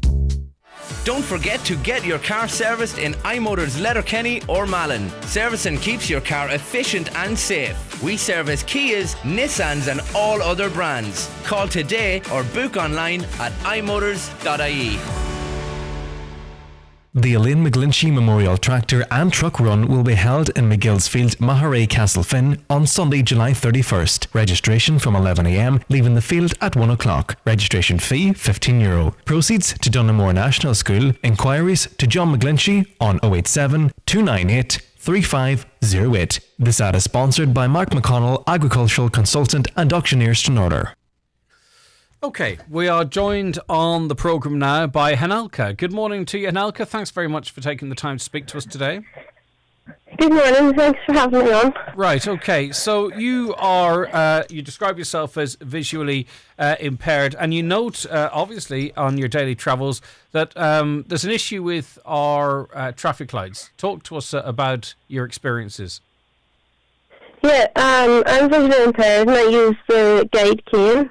And just, I'm not actually from Letterkenny, but I would be in a good bit, and I just noticed that a good few of the traffic lights don't make any noise when you're crossing, which makes it very difficult to know when to go if there's no one there or if you're on your own. Yeah, well, why would some of them not, I wonder? I think everyone would be familiar with the beeps that sort of indicate when it's safe to cross. But obviously I wouldn't notice perhaps when they're not there as much as you might. I wonder why some have that audio and others don't. I noticed that in a lot of places, not just Letterkenny, but other places would make the noise, but just opposite, where Tesco's over to Mr. Chippy there, they don't make any noise, which is quite a dangerous road. Yeah, it is. Yeah. Also there at the retail park as well. And is it mostly in Letterkenny that you notice this, or are there other areas of the county or country where it's a problem? Letterkenny is the only place that I've noticed, because anywhere else I've been, there's always you always hear it.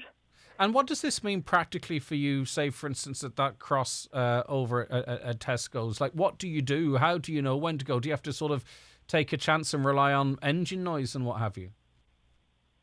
Well, you can't really go by engine noise because there's electric cars and you can't hear them. So usually if I'm on my own, I just kind of wait, if there's a group of people until both cars have stopped on both sides and people start walking, I kind of go with them then. But if I'm on my own, it makes it really difficult to know when to go. I kind of only know if the cars have stopped on both sides. And it's very frustrating, but also it kind of is robbing you of your independence to some extent because something that should be there isn't there. Yeah, because I would be very independent. I like doing things and getting about myself as well. Okay, well, we're going to get on this straight away and see. Well, firstly, someone's going to have to explain why this is the case, and secondly, tell us when they're going to stick in this audio assistance, because we can't have someone like yourself. I can imagine if it's quieter and there's no one around you and you're standing there with no other indication, it must be a horrible feeling. It's happened a few times actually where I've been on my own and there was no cars going either way, so I probably have actually missed the lights and I just waited till somebody else came over to cross. Yeah, but as you say, maybe we talked about electric cars, but also cyclists and what have you. You should not have to feel like you have to take a risk, and sometimes it sounds like that's what you feel you have to do. Yeah. Also, up at the warehouse, they may make a noise, but it's very hard to hear it. Right. And okay. That's quite a dangerous area as well. Yeah, that is. And okay, I know the ones that you're talking of. I know all three that you talk of here. Now, there might be others maybe that you haven't used as well. I'm not sure. That's just the ones that I've noticed myself. Other than that, are there any other challenges walking around the county's biggest town for someone visually impaired, Hanalka?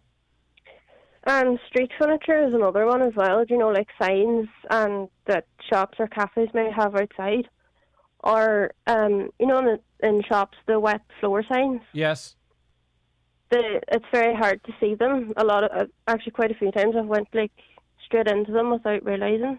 Oh my! I never even thought about that. And as the street signs has always been a bit of a controversial one. Has it worsened since maybe COVID and there's more sort of outside, on street furniture and that type of stuff? Yeah, there would be a lot more outside now. With people sitting outside and stuff like that. It's just quite difficult because you kind of have to make your way around them, or you mightn't see it and then you just walk into it. And it slows you down because obviously you're using the cane to identify the obstruction, but you don't know then you have to be careful going around that because there could be a table on the other side of the sandwich board, so it really slows you down, presumably. Yeah, well, I do have some sight. I'm not... okay. But, say, somebody who might not be able to see at all or something, it could be a lot harder for them. Yeah, indeed, and I presume, too, it could be an issue for wheelchair users, too. Yeah. All right, just stay where you are because it's not just Letterkenny, and we need to sort of find out what the criteria is for these noises to assist people crossing. Martin, good morning to you. Good morning, how you doing, Greg? Fantastic, Martin. It's not just Letterkenny. What's the story in Ballybofey? And Ballybofey, the one outside Middlehannies was tossed way back a couple of months ago. Yep. And after they put on a new one, there was no noise when you cross now. It doesn't bleep or nothing. Okay, you've got a radio on in the background, so I hope you're not too distracted by the echo. Is this something that you've just noticed, or are you visually impaired also, Martin? No. It's something I just used it and I just noticed it. And I think for old people, even old people there, when they hear the beep, they know to cross. But now, there's no noise and there's nothing there to tell you really when to go, Yeah, other than the green melody. Other than watching the lights. Yeah, exactly. Okay, and yeah. All right, listen, Martin. Yeah, go ahead. No, that's all I'm going to say. That's all. No, it's useful information, and we can add it to our inquiry. Thanks so much, Martin. Okay. All right, take care of yourself. So there you have it. Hanalka, it's not just Letterkenny, and Martin's noticed it also in the Ballybofey Strathroller area. Yeah, I'd say there's probably many other places as well, but that's just where I've noticed myself. Okay. Well, listen, we're going to try and get to the bottom of it. and see what the story is. It's you shouldn't be inconvenienced, and it shouldn't be hit and miss and dependent on where you are in Letterkenny or wherever. Leave it with us, and we're going to make some inquiries and see if we can get to the bottom of it. Yeah, no, that'd be good, yeah. Is there anything else you want to add whilst you're on? You talked of outside furniture. Is there anything else that we should be more aware of?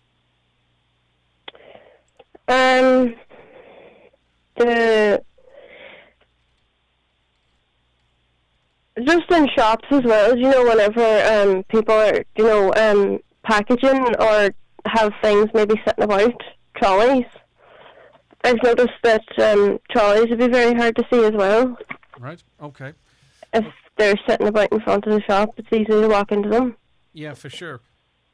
Okay, Pat, stay there a second, Hanalka. Patrick, good morning to you. Oh, good morning, Greg. What do you have to say? Yeah, well, I was listening to that girl there that's visually impaired and about the bleeping on the traffic lights. But I have a bigger problem than that there at the junction of the High Road and the Port Road. So you're talking about there where a warehouse is and the traffic lights there, right? So at least twice a day, and I'm not exaggerating, whenever the lights go green there's cars taking a sharp left to go down the Port Road towards the Tesco direction. Now, if anybody, it wouldn't matter whether you're visually impaired or not, puts a foot out there and has an altercation with one of those cars, there's going to be a fatality. Now, I've been on to the County Council and the powers that be, and they got back to me, and they said that it was a Garda matter. And I told them, well, look, can you put up a sign, no sharp left? And their retort back was, there's no more room for any more signs. And it's a very serious situation. Can you legally turn left there, Patrick? No, you can't legally turn left, but there's no signage for strangers to know that. Yeah. There's a line across the road at the lower part of the... That's one way, obviously, isn't it? It's one way. It is. Oh, it's right. one way. Understood. But you see, the thing about it is, it's a totally blind corner. The car has turned left and it's on its way, and there's no warning for pedestrians or even for other cars coming up the way. Yeah. And this is happening at least twice every day, and it's a very serious matter. Now, I did notice about a month ago, they put up a temporary sign with a kind of like an arrow and a cross, a line through it, so as to say that you can't have a sharp left turn, But I was on to the council about it, and I talked to the powers that be in charge of the roads, and he said it was a Garda matter and he could do nothing about it. I thought that was very poor. It's a Garda matter after someone has done it. It's not a Garda matter to prevent it happening. Yeah, well, that's true. Yeah. But it just goes to show you, you talk about road safety and the RSA and everything. And this here, to me, is one of the most serious situations as far as pedestrians are concerned in Letterkenny town. All right, Patrick, listen, it's one I hadn't heard before, and it's interesting. And it does affect Hanalka too, because that's one of the crossings that she's talking of. So, exactly. Even if it were beeping because of what you feel is inadequate signage, you still could find yourself having problems with the car. Thanks for that, Patrick. I appreciate it. We'll also follow that one thank up you, Greg. Right. Thank you very much indeed.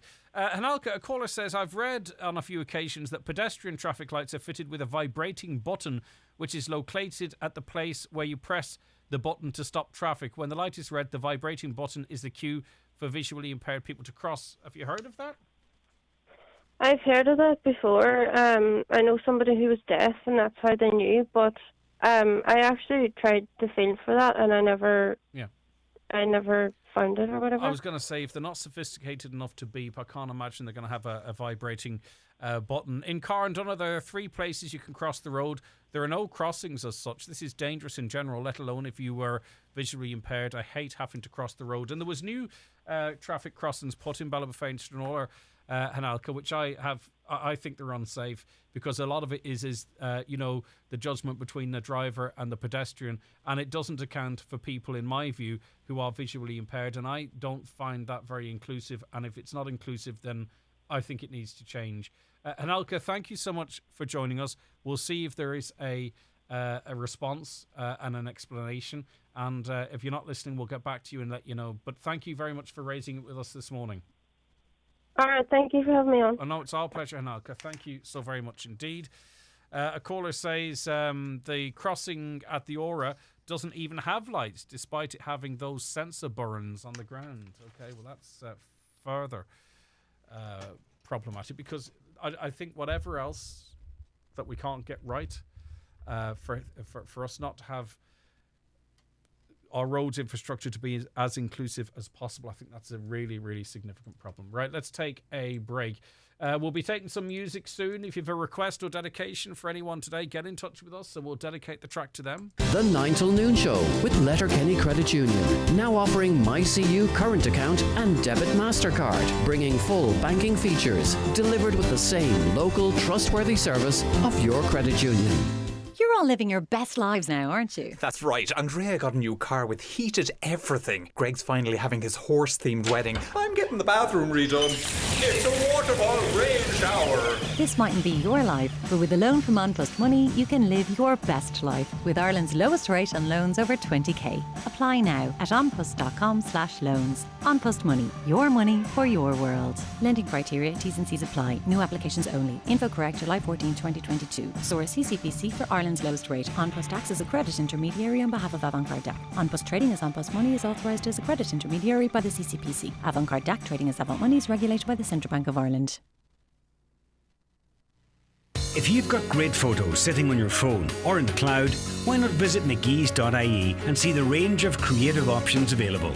Get larger 7x5 prints for the same price as the standard 6x4s, with 100 prints for just €12. Or select from the great range of photo gifts like mouse and placemats, phone covers, jigsaws and clocks. Click and collect or have them delivered. See what you can do with your favourite photos online at mcgees.ie. Is your current car ready for change? If so, now is a good time to visit DMG Motors Donegal Town. Choose from their Skoda range including the Fabia, Scala, Superb, Karoq, Kodiaq, Kamiq, Octavia and the all-new electric Enyaq. Now available for delivery. All fitted with the latest technology, Skoda Connect, with a whole new range of simply clever features. DMG Motors have made buying a new car affordable with finance available on all new vehicles. Test drive the new Skoda today. Call 972136. Skoda. Made for Donegal. Don't miss the 53rd Clonmany Festival's open-air concerts, including Kyo and Johnny Brady on Saturday the 6th, and on Sunday the 7th, it's Patrick Finney, followed by Michael English and his band. Don't miss these and many more open-air concerts at this year's Clonmany Festival, Sunday the 31st to Sunday the 7th of August. See clonmanyfestival.com. This ad is sponsored by Joyce's Centre Clonmany. Join me this Monday for the DL debate, where my guests will include former Dublin legend Kieran Whelan to discuss All-Ireland football final between Kerry and Galway.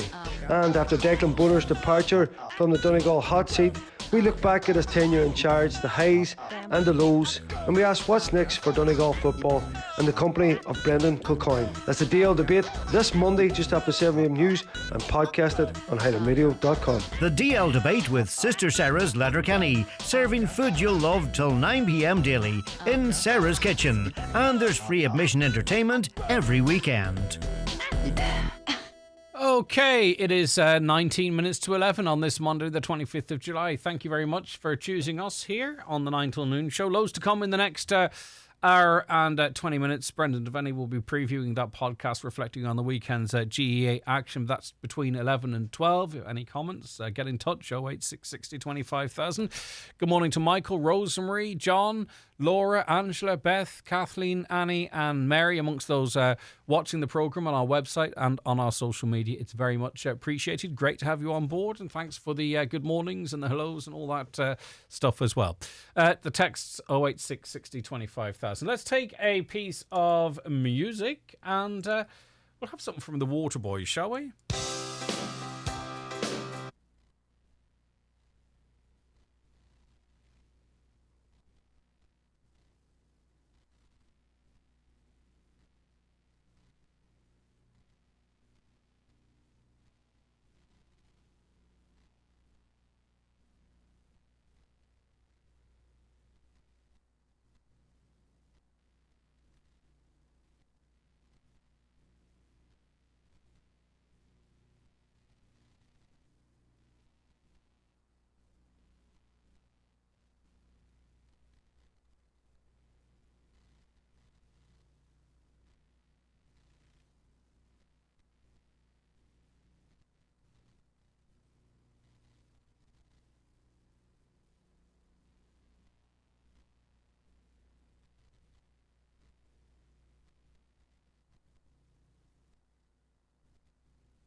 Okay, there's the Water Boys there, and we'll say a big happy 11th birthday to Aveen McVeigh, Dehan, love from Nanny, Linda, Granda, Billy, thank you. Happy birthday, Aveen. Hope you have a wonderful day, and I'm sure you'll be spoiled rotten. 086 60 25,000 WhatsApps and texts coming in to us. A caller says, my daughter went into a bank to withdraw her own money, and the bank wanted to know what she wanted the money for. Now, it was her own money. Now, I think it was a couple of grand, maybe 4,000 or 5,000 euro, but still, should a teller or someone in a bank be asking you what you want to spend your money on? That's oversight, overreach, isn't it? A caller is visually impaired and was in Dublin recently. You mentioned the tables and chairs put outside premises on the pavement and sometimes clear rubbish bags. It's a disgrace. How did they get away with it? I think some business practices changed post-COVID. Maybe that is part of it. But listen, the sandwich. I remember on a different program on a different radio station doing the sandwich board story. It's been happening for years, and businesses won't do anything purposely to make life difficult for visually impaired or people in a wheelchair or buggy pushers. But they have also highlighted the fact that it gives them. They're struggling to keep their head above water, and it's to try and get people in across the door and to spend some money. So, but there has to be a way in between there that we can get it right. The 9 till noon show is brought to you by Letterkenny Credit Union, offering low-rate car loans with fast approval. Apply online at letterkennycu.ie or in office today. Hi folks, Paul McDevitt here, inviting you to join myself and Jimmy Stafford this Monday night for another edition of the Monday Night Sessions. Donegal's latest singing sensation Mark Doherty will be joining us. The Lows will also be popping in for a chat and a few songs. And from Southwest Donegal we welcome Tom McHugh. We'll also be joined by Buncrana's singer-songwriter Paul Caldwell, and he'll be talking to us ahead of his gig supporting George Murphy. And if that's not enough, we'll also be joined by George Murphy himself. So a busy Monday night lined up this Monday night between 8 p.m. and 10 p.m. right here on Highland Radio. Are you frequently asking others to speak slowly, clearly and loudly? Is listening to the TV or radio becoming harder? If your hearing is affecting your everyday life, Connect Hearing are here to help. Our clinics in Letterkenny and Dunloe are open Monday to Friday, where you can avail of our hearing test, wax removal and repair services. Take that first step to better hearing. Call us today on 07491 13296. Connect Hearing, connecting you to life. Who are you going for at the Galway races this year? The favourite. Definitely the favourite. The favourite, without a doubt. Get your free favourite pull-out every day this week in the Irish Sun. It's jam-packed with top tips and form guides for all the runners and riders at this year's festival, so there's no need to look anywhere else. Get yours in the Irish Sun. Are you worried about trees on your property? Northwest Forestry Services Ballybuffet are fully insured and have over 40 years experience in dangerous tree removal, tree felling, surgery and stump grinding. For peace of mind, call Northwest Forest Services Ballybuffet for a no obligation quotation on 913233. Come along to the Glencolmkill Agricultural Show this Sunday, July 31st, featuring cattle, sheep, horses, dogs, poultry and a full marquee with home baking, vegetables, arts and crafts, photography and children's sections. A fun day out for all the family with live music by Ewan McIntyre and the Minor Tones. See you this Sunday at the Glencolmkill Agricultural Show. Okay, there is a drive on at the moment for all of us, but particularly those of us over 50, to understand shingles. Martina Phelan is chair of Chronic Pain Ireland and joins us on the programme now. Martina, thank you for taking the time this morning. Thanks, Greg. It's great to be on and to be able to spread the awareness about shingles. I seem to be hearing about shingles more recently than I have in the past. Is that just a coincidence, or is there something to it? And I don't mean from people like yourself, just out in the community, just people saying, I've got shingles, or, I don't recall hearing it as much as I have been recently. I think it's part of it must be coincidence. Or it could be my age, perhaps. It could be something like that. I would never say that, Greg. Never say that. Right, talk to me about then. So there's a slight delay on this line. We are getting it sorted, Martina, but just my apologies for cutting across you there. I thought you were finished. So talk to us about shingles. What is shingles and who does it affect, and how often, how many people get it? Well, looking at research that GSK have done recently, if there's 1/5 of people in the over 50s age group would get shingles. So that's 20%, you know, and that's probably why you're hearing a lot more of it out and about and people that you know, because 20% of our population is quite a lot, even in the over 50s. And then over half of people that were surveyed said they knew somebody who had been affected by shingles. So shingles, it's a very painful red rash. It's accompanied by itching and burning and a tingling sensation in the body. And I suppose to even make that a bit clearer, some people believe that it's just the rash, you know, but we've heard from other people on shows that they've been affected by it for months or even longer. And there's also a common complication that 20% of people with shingles develop, particularly in the over 50s and the at-risk groups, called post-herpetic neuralgia. And that is a prolonged nerve pain in the area where you've been affected by shingles. And that can go on for months or even years. So I think it's very, very important to get the word out to these groups, to the over 50s, the at-risk groups, and even everybody, because anybody who's had chickenpox in their lifetime has a 1 in 3 chance of developing shingles. So I think it's very, very important that, you know, the conversation starts among people to raise awareness, and in the at-risk groups that they talk to their healthcare professionals about options that are open to them, treatment options. You talked, and we'll talk a wee bit more about that. You talked about developing shingles. So is it contagious? Is it something someone catches, or is it just depending on your body makeup? If you had chickenpox before, some people it will flare up for them, others it won't. It's not contagious, and it is, if you've had chickenpox, it is a risk factor for shingles. I mean, I'm not a doctor, Greg. I'll say that straight out. I'm not a healthcare professional. So I would advise everybody to contact their doctor, the practice nurse, even pharmacist. Any healthcare professional can give them more advice about the risk factors for them.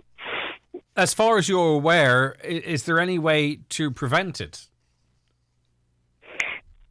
Again, that's a discussion for the healthcare professionals. Understood. I get you. Yeah. So, in terms of increasing awareness, then, what do you hope to achieve by that? People are more inclined to, as soon as possible, go and seek medical advice, or like, why do you think we should be talking about it more? What's the aim of this campaign? The aim of the campaign really is awareness, and so that people realise that shingles isn't just a rash, that it can be a very, very severe illness, a very, very severe condition. It can be, when it reaches the post-herpetic neuralgia stage, and even in the shingles stage itself, it's a very difficult condition to treat. And people need to realise this. Now, there are those people out there who will get a very mild dose, as we say, but then there are people who are very, very affected by it. And it can impact every part of their life.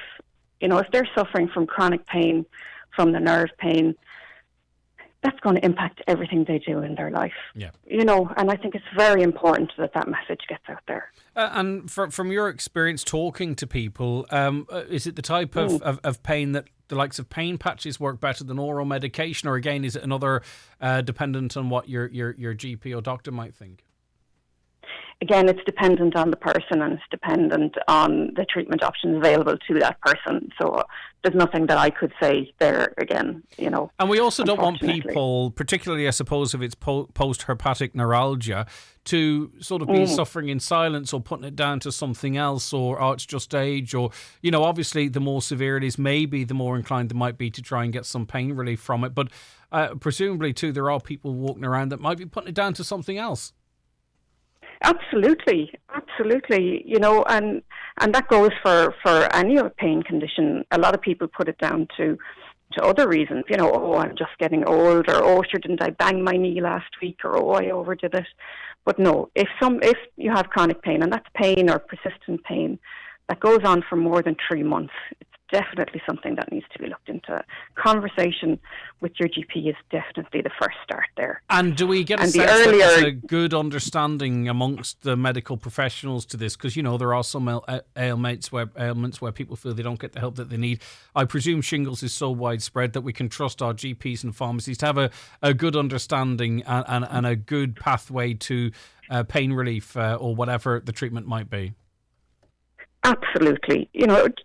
Our healthcare professionals are very well educated. And as you say, shingles is a very common illness, and I would absolutely trust the GPs to know the treatment options available there. Okay, Martina, thank you for helping us to spread awareness. People presumably can search out the Chronic Pain Ireland, but even just heed your advice. And if you have any concerns, contact your GP, your pharmacy, your trusted medical professional, and hopefully they'll be able to help you and take the help with easing the pain and everything else associated with it. Thanks for your time this morning. Thank you. Can I just say that there is a dedicated website for shingles at the moment? Yes, of course. Go ahead. Yep, it's www.understandingshingles.ie. And the Chronic Pain Ireland website is www.chronicpain.ie. Lovely stuff. Thank you very much for your time, Martina. That's Martina, Chair of Chronic Pain. Now, had a text in about water in the Ballyrain area of County Donegal, and I'm going to hold a picture up for those watching on social media, but I'll describe it for the majority of you that aren't. It is mank. It's pure grey. I don't know what's causing that. But that's the drinking water there in the Ballyrain area of Letterkenny. That's in addition, I think, to the water outages we were talking about earlier. Right, let's take a break and go to the news. The 9 till noon show with Letterkenny Credit Union, now offering mortgages from 40,000 to 600,000 euro with no hidden fees or transaction charges.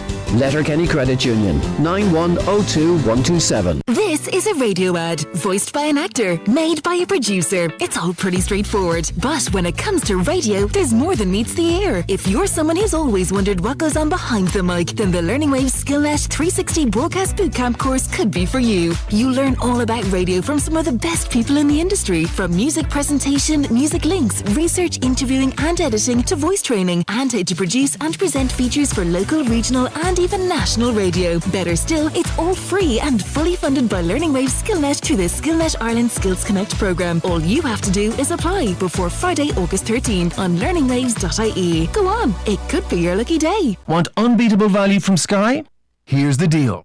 Get Sky Broadband for just €29 a month, plus Sky Q for only €10 a month. Super fast, super reliable broadband. And Sky Q with your apps and recordings. That's Sky Broadband for €29 a month, plus Sky Q for €10 a month for 12 months. Now that is unbeatable value. Go to sky.ie. Availability subject to location. Offer does not include Sky TV subscription. New Sky customers only. Setup fees, minimum term and further terms apply. For more info, see sky.ie/speeds. Are you looking to make a bigger impact at work? Join the team at Optum in Letterkenny, where we're collecting the brightest people, places and ideas to create better healthcare. As one of our claims or appeals representatives, you'll make a meaningful difference, providing first-class customer service and support.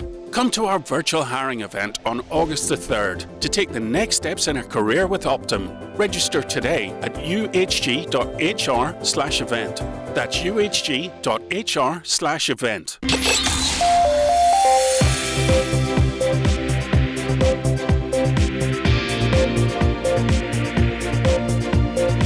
Okay, it's 11 o'clock. Let's get a news update, and we say good morning now to Michaela Clark. Thanks, Greg. Good morning. Funding is being made available for those in Donegal who have been impacted by the weekend's flash flooding. Significant damage was caused to the road network and bridges in East Inishowen. People can contact the Department of Social Protection directly for assistance.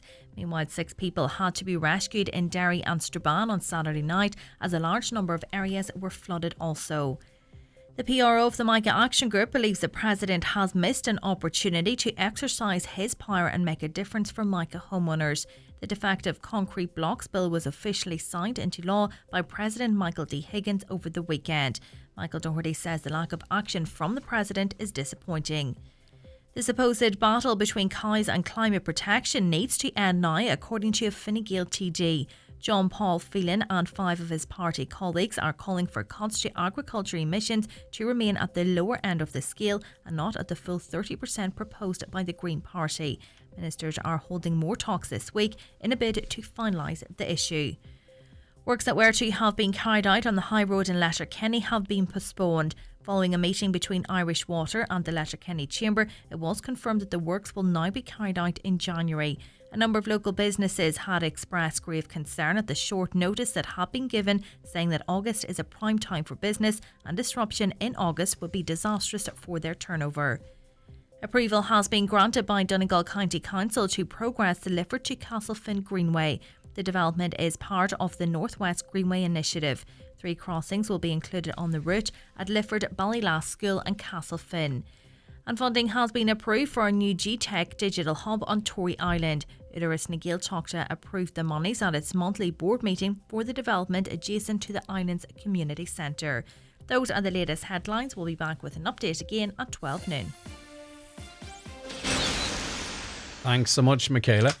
A caller says the teller is obliged to ask above a certain level for money laundering reasons. Okay, that's what we suspected in-house here.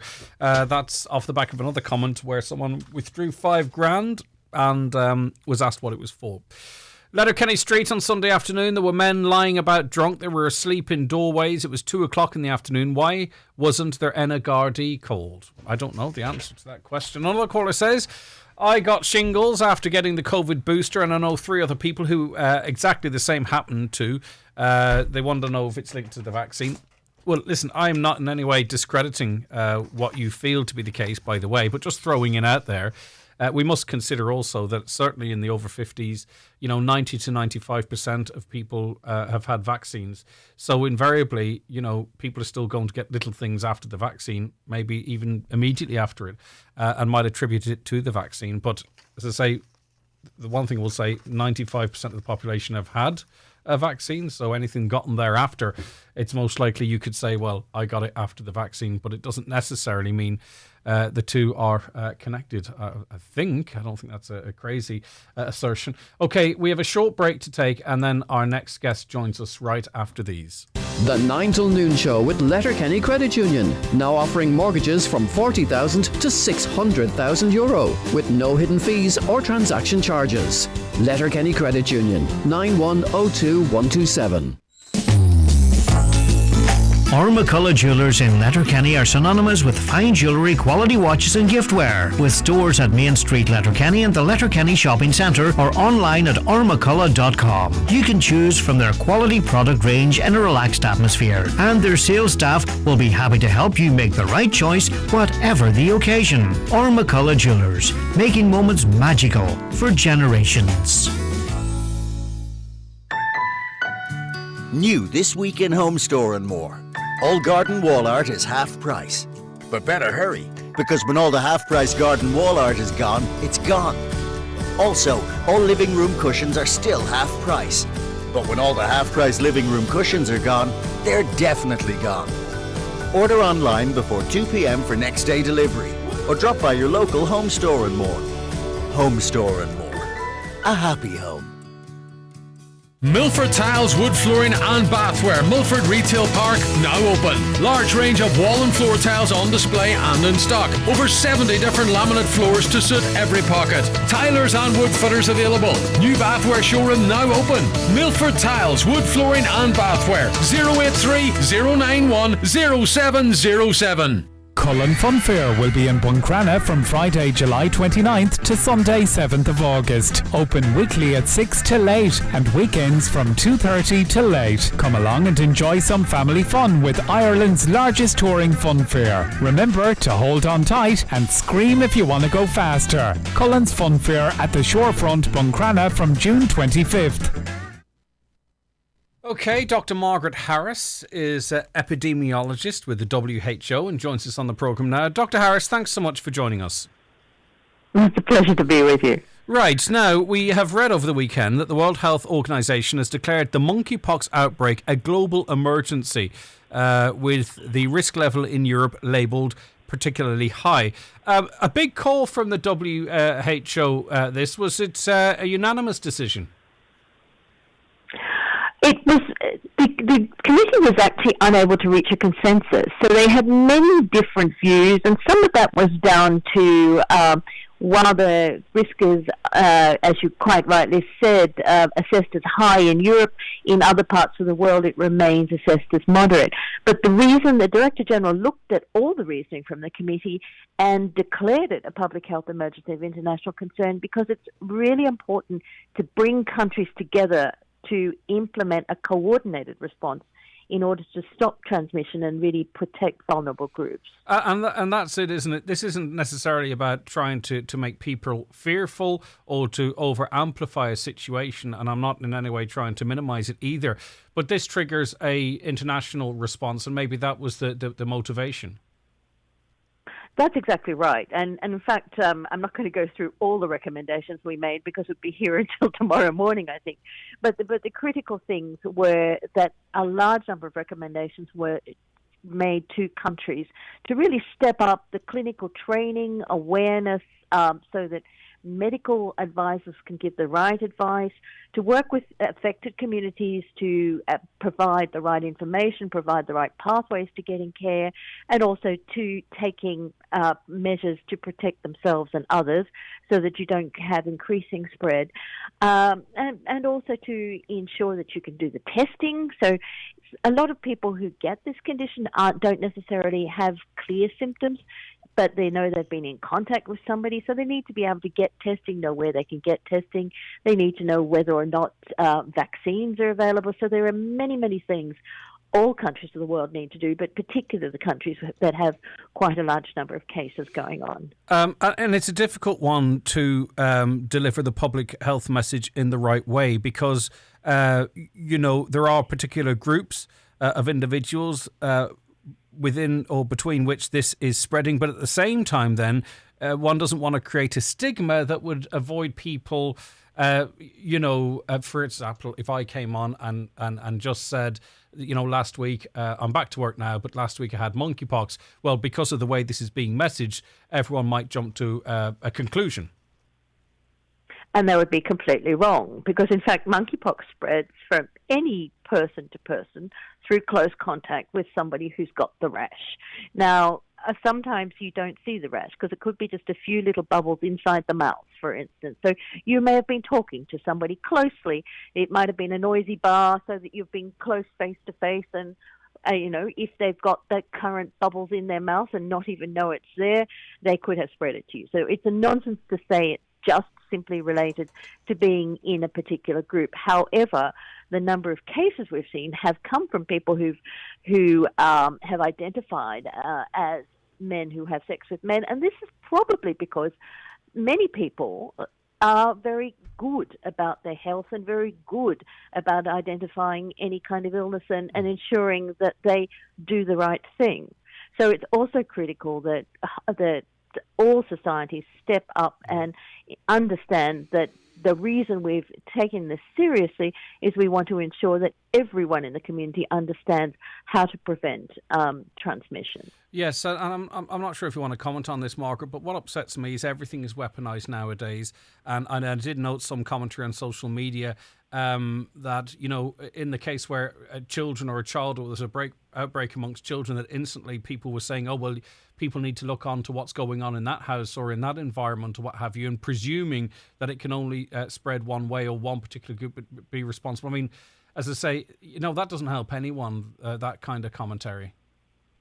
You're quite right. And again, people saying that are completely wrong. When we look, and monkeypox has been around since the 70s. We've known about it since the 70s. And when you look in countries that have a long history of having transmission, that quite often children are affected. And in fact, we're quite concerned about children because they tend to have weaker immune systems, especially the very little ones, and they tend to get a lot sicker.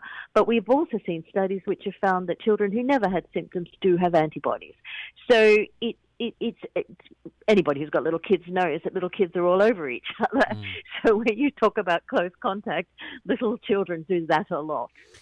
A caller wants to know, is there any relation, and I think it's important to ask this question purely just to get a definitive answer from someone in your position. Is it related in any way to HIV and AIDS? No, it's not. It's a virus we've seen around for a long time. It's what's called an orthopox virus. It's a member of the smallpox family, but there are lots of other poxes. There's cowpox and there's raccoon pox. There's all kinds of other members of this family. And why they're called orthopox is they cause this rash with the little bubbles, and they're also sort of similarly related. And one of the good things about that is because we have continued to work on smallpox vaccines, really, even though we eradicated it, we're always concerned that there could still be an outbreak at some point. We've got second and third generation smallpox vaccines that we believe should have some protection against monkeypox, and that's the vaccine that's being rolled out at the moment. But again, one of the recommendations and one of the things we really need countries to do is when they roll out these vaccines to also collect clinical data to understand how long it takes for people to get protected. We think it's 2 to 3 weeks, for instance, between getting the vaccine and being protected, and ensuring that we understand any side effects and anything else. So we really ask countries to be rolling them out in a setting where it's possible for people to be followed up. Okay, and one final question to do with the coronavirus, if you don't mind, Dr. Harris. Just here nationally, fine. NIAC have announced a recommendation that over 65s here and other groups are to get a third booster vaccine and now. And I'm just wondering what your view is. My concern with this is that this would be the original vaccine, which obviously I think we understand is good at preventing serious illness and death, but not necessarily transmission and mild illness. And we are just through a wave at the moment, and things are dying down a little bit. As we head to towards the flu season, as maybe better adapted vaccines are available, I just wonder, do you have a view as to us pushing an older vaccine at this time where maybe our guard is low? If that's wise, should we not have waited and try and coincide with the natural flu season and perhaps more refined or defined vaccines? I'm especially considering only half of over 65s took up the second booster. Do you have a view on that? Yes, indeed. And in fact, our scientific group, SAGE, who review this, have got a clear view on this as well. And the vaccine you're referring to, I think, is probably the messenger RNA vaccines that indeed were rolled out first. And they were designed exactly as you say to prevent severe disease and death. And they've done that extremely well. But our immunity does drop off. And so as after 6 months, in the groups that we are really whose lives are most at risk, they're most likely to get the severe illness and most likely to need long hospitalisation. It's really important that they do get that booster and get it now, because remember, you want that protection. The coronavirus, the COVID is circulating at very high levels right now in Europe. We're seeing huge numbers of cases, and we've got the BA4 and BA5 that's causing quite a lot of trouble. So it is very important that people get boosted now. It's not a matter of just waiting for winter, because in wintertime, the reason we worry about winter is you get the flus and the other things, and just the cold puts people with underlying illness at higher risk of other things. So your hospitals fill up. So you don't want to then have hospitals filled with people with COVID as well, because then they just can't function. And we've seen that winter after winter, haven't we? All right.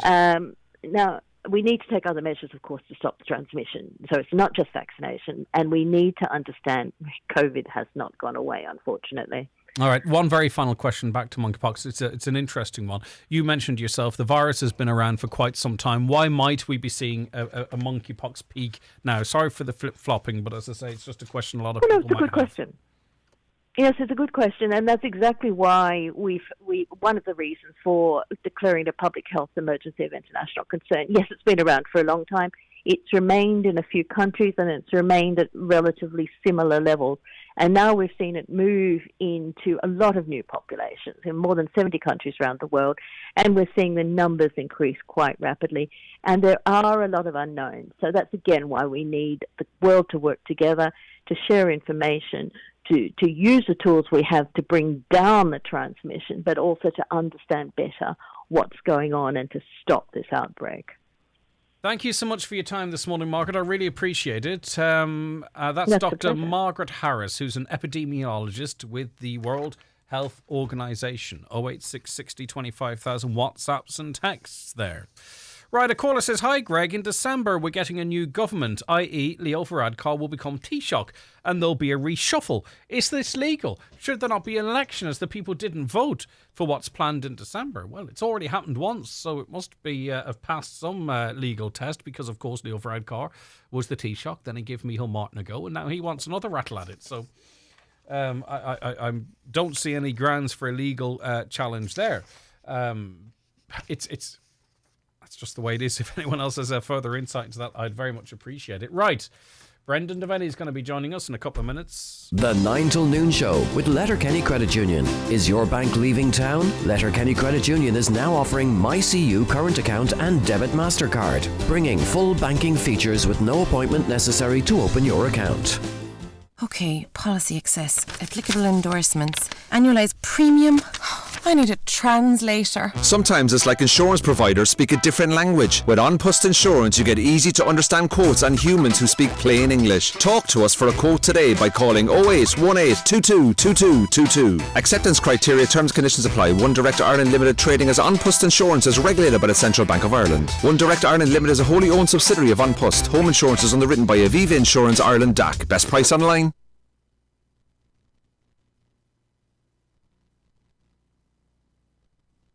Tune in this Tuesday to the Community Garda information slot, on air after 10 a.m. on the 9 till noon show in association with Sheridan Security Systems. Call today and get your zero-wire alarm system from €299. Sheridan Security, 91-26025.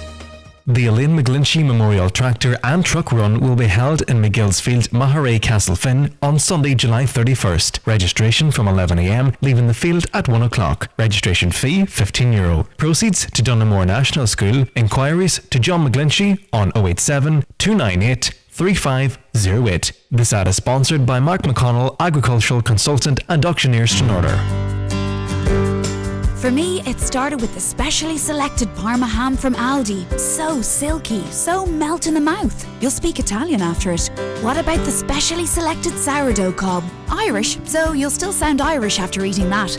And don't even get me started on the lime, basil and mandarin hand and body lotion. Shame you can't smell it over the radio. All this choice starts with Aldi. Every day amazing.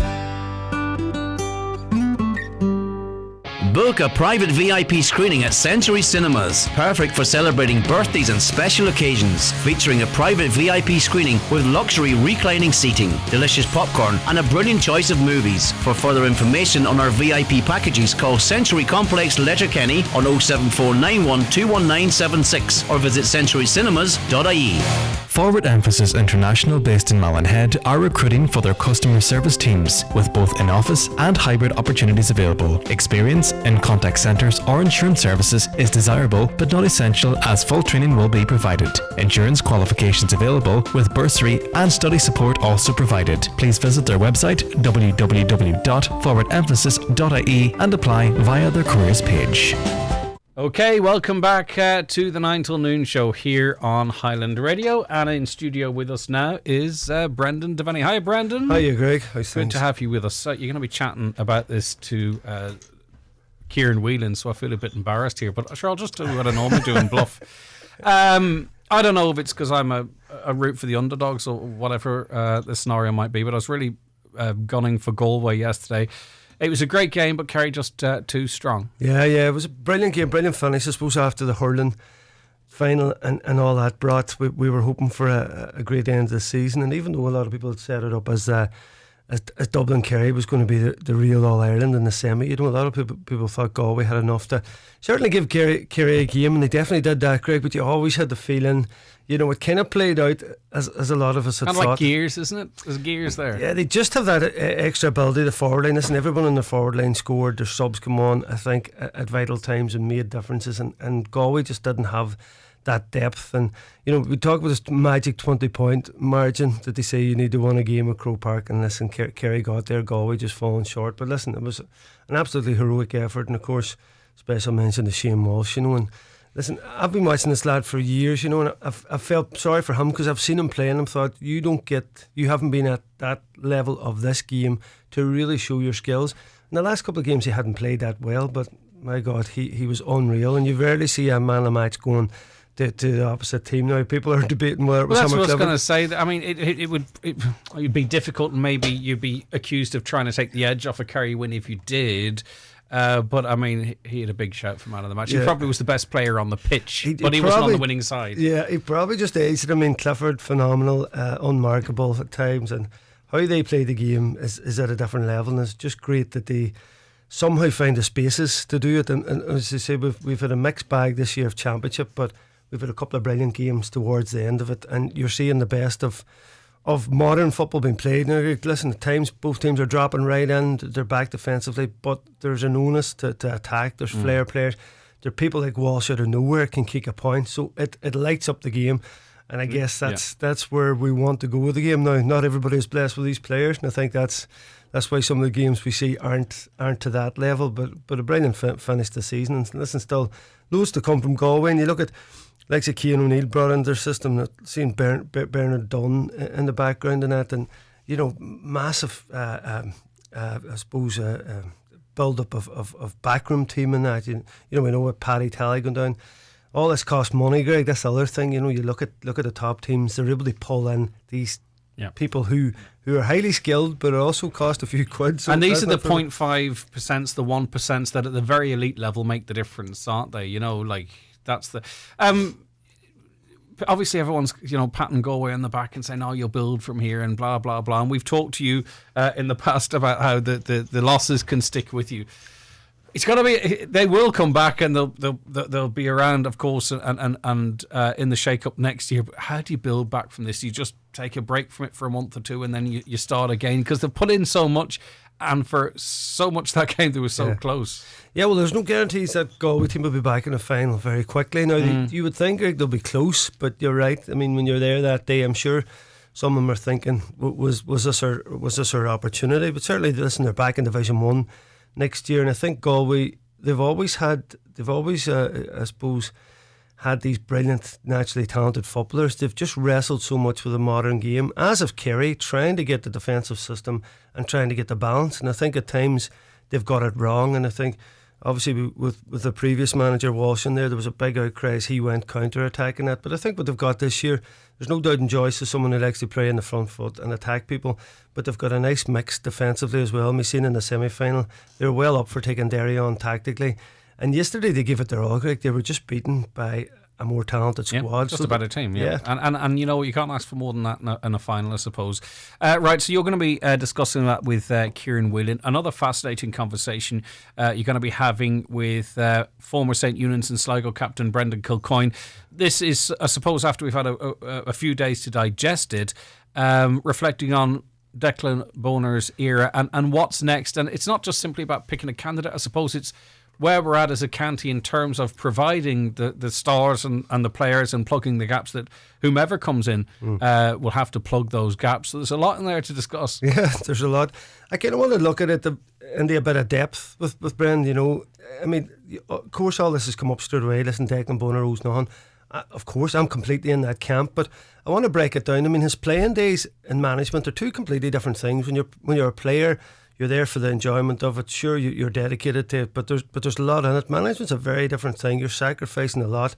The fact that he took Donegal when he's 32 years old, he just retired. You know, when you think about that, Greg, that's very, very, very unusual. He went back then and took underage, and I'm just looking at his second time in Donegal. You know what happened in that time tactically. You know, we had the back-to-back Ulster ones. And then, of course, we couldn't get to a semi-final. We lost the next two Ulster finals we were in that. And just the shape, I suppose, Donegal is in now. Who do we look to next? What's going on? Brendan's obviously involved for their under-17 coaching. What's our development squads doing? What's happening in our club scene? And then just look at the different candidates out there, because I don't know if anybody's going to come shouting to us looking for the job, Greg. It might be us going to them. Yeah, and making an argument for it. Just in terms of how players are brought through. From an inter-county level, sort of from the Donegal management level, and when I talk about the whole team, do they feed backwards towards the club and say, look, this is where we want to be, this is what we need, or this is the direction we need to go in? Or is the inter-county set up at the whim of the clubs? If you know what I mean. So what's happening? You've talked about the way football's played at club level and what needs to change there. Can a group of people at a county-wide level sit down and say, this is what we want to achieve and how we need to compete at an inter-county level? This is kind of what we need at a club level. Does that happen? Should that happen? Does it happen anywhere else? I don't think you can kind of tell the clubs what to do. You know, the development squads, obviously, once they take the players and they'll decide then. So you should have somewhat of a certain playing style. But then again, you have different managers coming in. But you know, these lads just want to progress them, and you chat to Brendan all the time. He just wants to progress players, bring players on, and hopefully up the chain they end up playing senior county for Donegal. You see, each club is supposed to got its own agenda going on around, like trying to get up leagues, trying to win a championship and that. But I suppose the best young players that you have from then, hopefully, particularly with the brilliant facility we have now in Convoy, and there's so much going on. Obviously, Carol Lacey is in charge of all that. I would like to get to talk to Carol at some stage just to get more information from him to see what that structure is, Greg. But he can be a hard person to get, you know. Yeah, busy man. Maybe he's listening now. He'll give us a bell. Carl, do you want to give out your mobile number? Carl.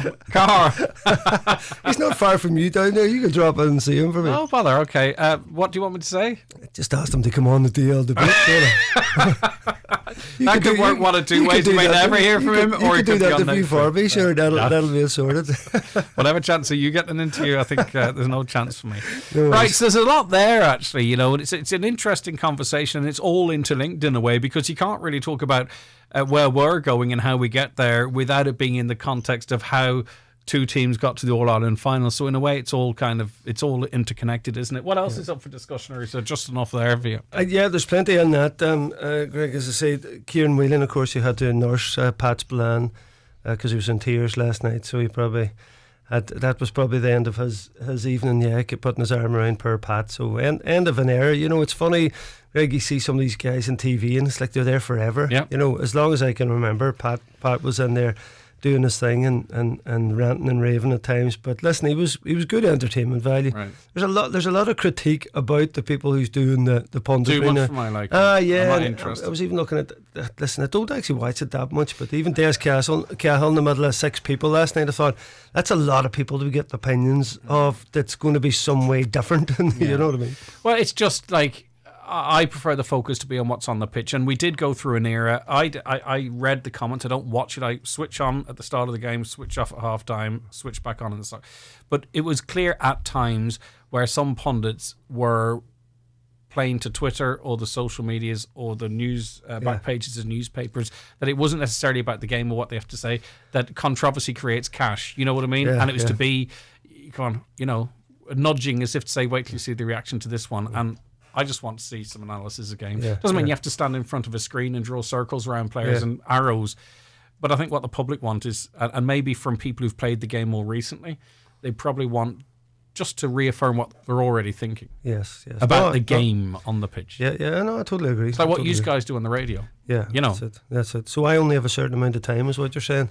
No, but you've played the game recently, right? You still in the ring quick, for the manager's position. You didn't rule yourself out last week, or I ruled you out and you didn't like it. No, but you know what's going on, and you're not there to. You know the audience is there. Yeah. A radio audience, I think, particularly, are real, true fans of wanting to know what's happening on the pitch to be described to them. And I think on telly, some of the personalities are there really just to see what they can do for their own ego. The balance, I think, maybe make more people turn up an event in a back room of a pub or something. I think what you have is what I notice, that if someone's got a, you know, there's room for a bit of entertainment in there, but analysis, but there's also probably the relaxed nature of the person who's giving the analysis.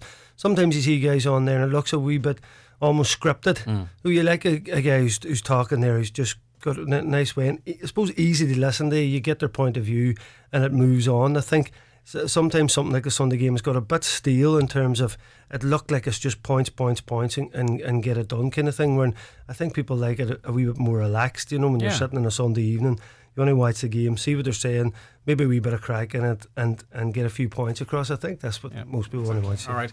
Okay, the DL debate is on this evening after the 7 o'clock news. It'll be available for a podcast a little later on today. And I think for anyone who's a fan of football, it's going to be a must listen to with Kieran Whelan, Brendan himself, of course, and Brendan Kilcoyne involved in that conversation. Listen, thanks so much, Brendan. Appreciate it. See you next Monday. Next Monday's a bank holiday. See you Monday week on this programme. I think it's a bank holiday. Okay. 086 60 25,000. Any views? WhatsApp or text 086 60 25,000 or call us on 074 91 25,000. All right. We are going to be talking about switching. A lot of you with Ulster Bank KCB still haven't switched. What are you waiting for? Well, we're going to give you some information and have a look at that after these messages. Stay right where you are. The 9 till noon show is brought to you by Letterkenny Credit Union, offering low-rate car loans with fast approval. Apply online at letterkennycu.ie or in office today.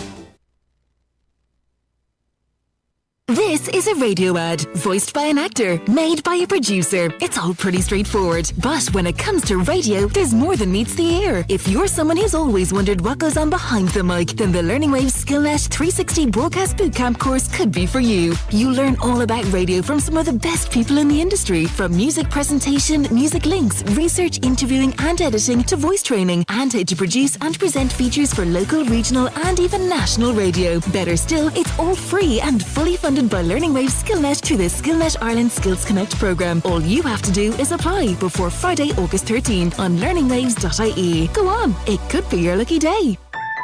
It's massive savings on garden furniture now in Home Store and More.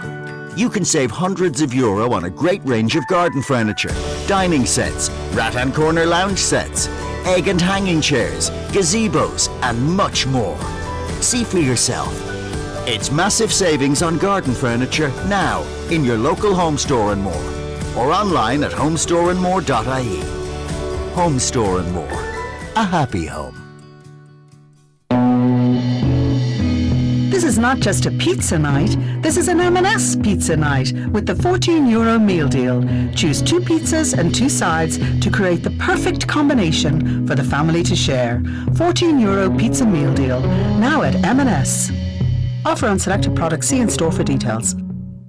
We can all see how conflict affects energy supply and prices. More than ever, we need to be mindful of how we use energy. By reducing your use, you can save money and lessen the impact. Here's how. Only heat your home to the temperature you need. Use appliances efficiently. And where possible, outside the peak hours of 4 to 7 p.m. Consider walking, cycling or public transport for short journeys. Drive at lower speeds where safe to do so.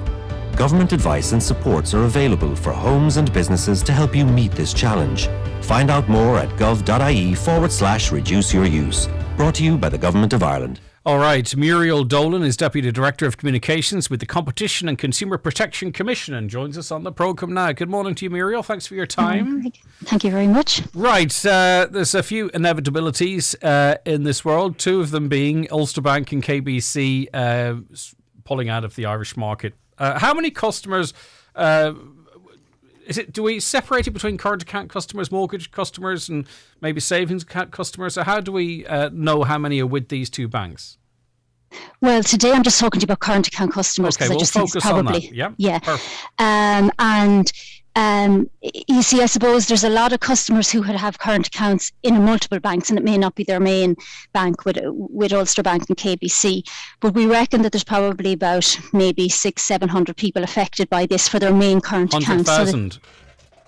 Yes. 600,000 or 700,000. Yeah. Yes.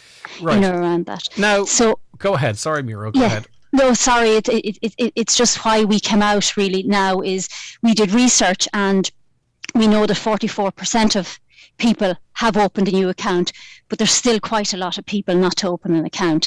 And we just really want to reach out to your listeners to say that if you haven't started the process, to start it as soon as possible. And we have a lot of good information. We set up a hub on our website, and you can find it at ccpc.ie/move. And there is a cliff edge here. We have a time. So if you are with these banks with your current account, we know mortgages are auto switching or people can switch themselves. But especially with payments in and direct debits, those services will cease. So you have no choice. You will have to find yourself an alternative current account provider. Yes, they will. We've been told by both banks that they intend to probably leave the market next year. But what we have on our website as well, we have a current account comparison. So if anybody is looking, look at our website, ccpc.ie. There is a comparison tool there that will give you the majority of current accounts that are in the market and will allow you see what you need and what terms and conditions that they're applying to. So I suppose the first thing to do is to see what you want. Are you looking for an online bank? Do you want a branch? What is it that you want? Then you have to look at all the activity on your account. So for example, how many direct debits do I have? And our research showed that the biggest challenge for consumers who have already switched is the direct debits. So that's why we're encouraging people to start as early as possible. So make a list of all your direct debits, your reoccurring charges. You may not even, I looked at my account the other day and I have actually 9 direct debits. That's not even looking at my standing order. So most people will have quite a lot of direct debits, whether it's for their bin company, their mortgage payment, insurance payment, etc. And a good opportunity to clean up your direct debits, because I think there are some people, because I know I was one of them, that was sold some insurance associated with a mobile phone about 6 or 7 years ago, completely forgot about it, but it's still being debited from my account against a device that was long gone. When you talk of standing orders, some like Amazon or whatever, they'll put a payment against your card monthly. Is that what a standing order is? No, that's what a recurring payment is, and that's a very good point. A recurring payment is when you actually use the number on your debit card as opposed to your bank account number. Now, and so there, and a lot of people are using them more as well. So even looking at what's on your account is really important. And you made a very good point there as well, cleaning up your account. If there was anything that you shouldn't be paying, this is a good chance now to cancel it. So then you have to decide what bank you want. And then when you go to the bank, some providers will use the central bank switching code. Not all providers have to use it, but ask them, are they using it? And if they do, what they will help you with is they will actually contact all your direct debit companies and they will give them your new details for you. So that is a big help. If they don't have to use the central bank switching code, you will have to do this yourself. But all providers have to give you help and support during this process because, as we said at the outset of the call, there's thousands of people affected. So this is going to take a little bit of time. So that's why we're really encouraging people to start as soon as possible. Yeah. Now, a lot of people, say, for instance, who had Revolut, their account was automatically changed into a bank account recently. The AIB, you can open a bank account, a current account with them in, obviously other than stuff being posted out to you, it's almost immediate. So where is the 2-month odd lag that we talk of, if you know what I mean, the time it takes? Is that to do with switching payments over? It is, because as I said, there are so many people will have so many direct debits, standing orders, recurring payments. So that's probably where the delay is, to try to get them all set up. And each direct debit business will have a different way maybe of setting it up. Some of them you can do online, some of them you might have to fill in a paper mandate. So that's really important. It can take a little bit longer, and because there's thousands of people doing it together, all these providers only have a certain amount of resources. So that's why we're trying to encourage people to start the process. And this is going to be a little bit like that passport conversation where people says, I got my passport back in 2 days. It depends on your setup, doesn't it? Some people, it'll be really quick, trouble-free, and they'll text in and go, I don't know what you're trying about, it's a simple process. But for others, depending on who they have the direct debit with, it can be more complicated, and that's where we have this extension of time. So the only way you find out if it's quick or a wee bit prolonged is to get on it right now.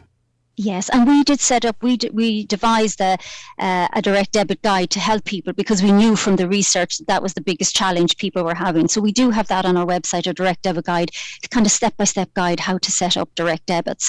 But also, if any of your listeners, and it's not going to be possible for everyone, what is a good idea is that if you have a little bit of savings, maybe just keep a little bit of money in both accounts in case, because there can be problems.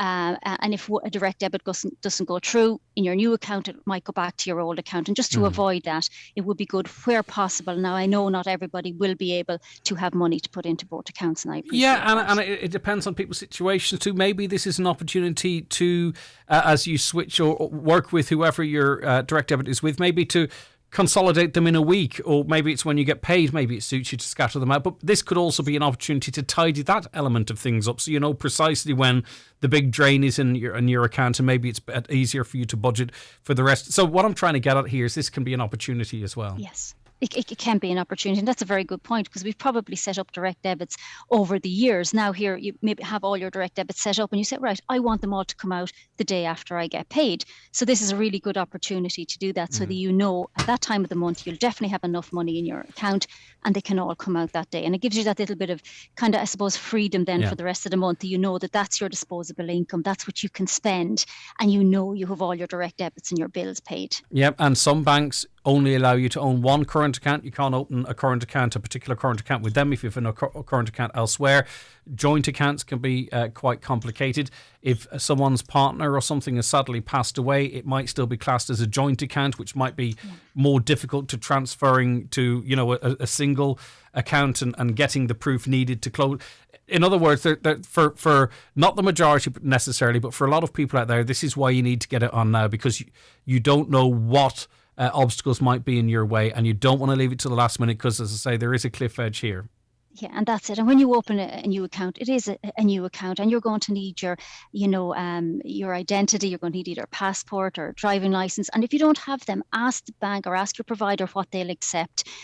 Proof of address, what banks will accept as well there. So that's a very good point. And people maybe find themselves for the first time, because they had a joint account, and maybe, as you say, a partner has passed away, that they or have to go through all separation, or this. whatever it might Yes, be. It could be complicated. And also, I talked about creating an account for a young person in my life very quickly. But I know some people want to go in and do it in branch, and maybe that could take more time, or you could be a delay in getting an appointment and then the paperwork and so on and so forth. You know, they want us to do it online. Again, if you want to do it face to face, it is going to take more time. And for some types of accounts, you have to do it that way. It's dependent on it. So do you know why so many of us are not taking action? Is it the fact that it's overwhelming, that we don't think it's going to happen, we're so busy with other things in our life, or is it that the situation is so complicated because there are so many options even within one bank? Yeah, I think when we asked people about the challenges, it was like switching. Anyone who had done it was switching direct debits, but also people said the time and effort that goes into it. And also you have to remember that maybe many people who have Ulster Bank and KBC accounts, it may not just be their current account that they have. They could have their mortgage, they could have their credit card account. Now, more than likely your mortgage will be transferred for you and you won't have to do anything, but you'll have to switch your credit card as well. So maybe people look at it and say, oh, there's such amount of work to do here and I have all these direct debits. So there could be an element of that. So I suppose really what we just want to say to your listeners today is start it as soon as you can, because it will make it easier for you in the long run. We don't want somebody out there who doesn't have a bank account, maybe can't access money, their salary can't be paid into it, their social welfare, etc. So it is really, really important that people even start that process. It is going to take a couple of months, there's no doubt, because there's so many people doing it at the same time. But at least if you start that process, the bank should be there to support you. And as you mentioned, if you want to go in branch, they will make an appointment, but it might take a little bit longer. And we saw from our research as well that a quarter of people are now thinking of going to online providers only. So that would be a big shift as well in terms of people's thinking around this. And I think too, from quite a few of the messages coming in, Muriel, that a lot of people are finding are a wee bit mixed up with the information in that with your mortgage automatically moving to a different lender. I think a lot of people seem to be the opinion that happens. That's everything. In other words, all your banking switches, say for instance, from Ulster Bank to AIB, dependent on which mortgage you have, depends where it goes, what type of mortgage. That is not the case. Your mortgage will transition, but your current and savings account and perhaps other business, that will have to be done by you. And also, where your mortgage is going, if you're not going to switch yourself, plays into which account. There can be some discounts, fees can be waived. You can get some cash back if you're also a current and mortgage account holder. This is the type of information people need to go through as much as they can. Yeah, no, that's it. And the bank, both these banks would have written out to everybody saying if you have multiple accounts with them or multiple products with them, what's automatically moving and what's not. And that's why we have a specific current account campaign today, and that's why we're talking about people, because this is the biggest one that you have to move yourself. This is really important because this affects everyday life. If you can't access money, if you can't pay your direct debits, you want to be able to pay your electricity bill. So this is really important, and that's why we just did a campaign on current accounts to make people aware and encourage them to start the process as soon as possible. In terms of online only providers, and there's a couple of big names in the market, I think particularly with Revolut, people might be a little bit reluctant because of it's a Lithuanian IBAN, though I think Revolut have committed to try and get an Irish one opened. And it's quite interesting because KBC's Cashless Bank already, their customers more inclined to perhaps go online or other. So they're obviously seeing it as being an okay thing. In terms of protections, are there any, is everyone protected by, the protections that are in place covering the mainstream banks if they switch to any particular online offering?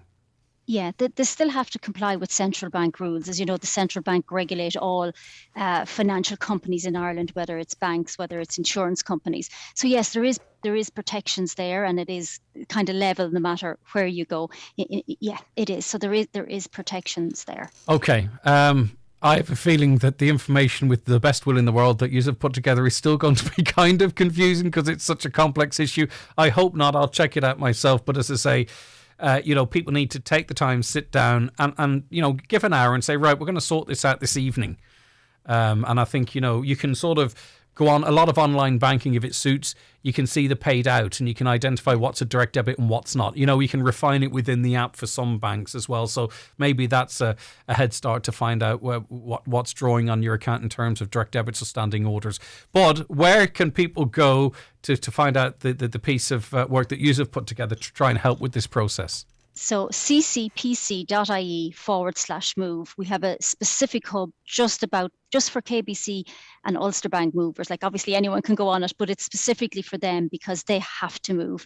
And we've all the information there, step-by-step information. We've a direct debit guide. And also if anyone needs to contact us on our helpline, it's 01 402 5555. Okie doke. Thanks for your time, Muriel. Appreciate it greatly. Take care of yourself. Thank you. Bye-bye. That's Muriel Dolan there, Deputy Director of Communications with the Competition and Consumer Protection Commission. Have you used that utility that they've put together there? Let us know. Is it up to scratch? Okay. I can't believe this morning has gone in so quickly. It's 12 minutes to 12 already. I have your comments and other things to get to after we take a break. Stay where you are. The 9 till noon show is brought to you by Letterkenny Credit Union, with monster loans available up to €60,000 for all occasions. Visit letterkennycu.ie. Beat the cost of Brexit with no customs charges. Do you need a UK address for your limited company or personal use? Space Hub in Derry can provide you with your own mailbox. Have your post and parcels delivered to Space Hub and collect at your convenience. There's brand new 20-foot shipping containers now in stock, ideal for all your storage needs at our Springtown and Coolmore depots. Find us on Facebook at spacehubderry.com or call 04871 878077 for more details. Bingo every Monday night at the Halfway House Burnfoot. Doors open 7:30, eyes down 8:30. €2,500 must go. Snowball is now €5,950 and 45 numbers or less. If you're not in, you can't win. That's the Halfway House Bingo tonight, 8:30.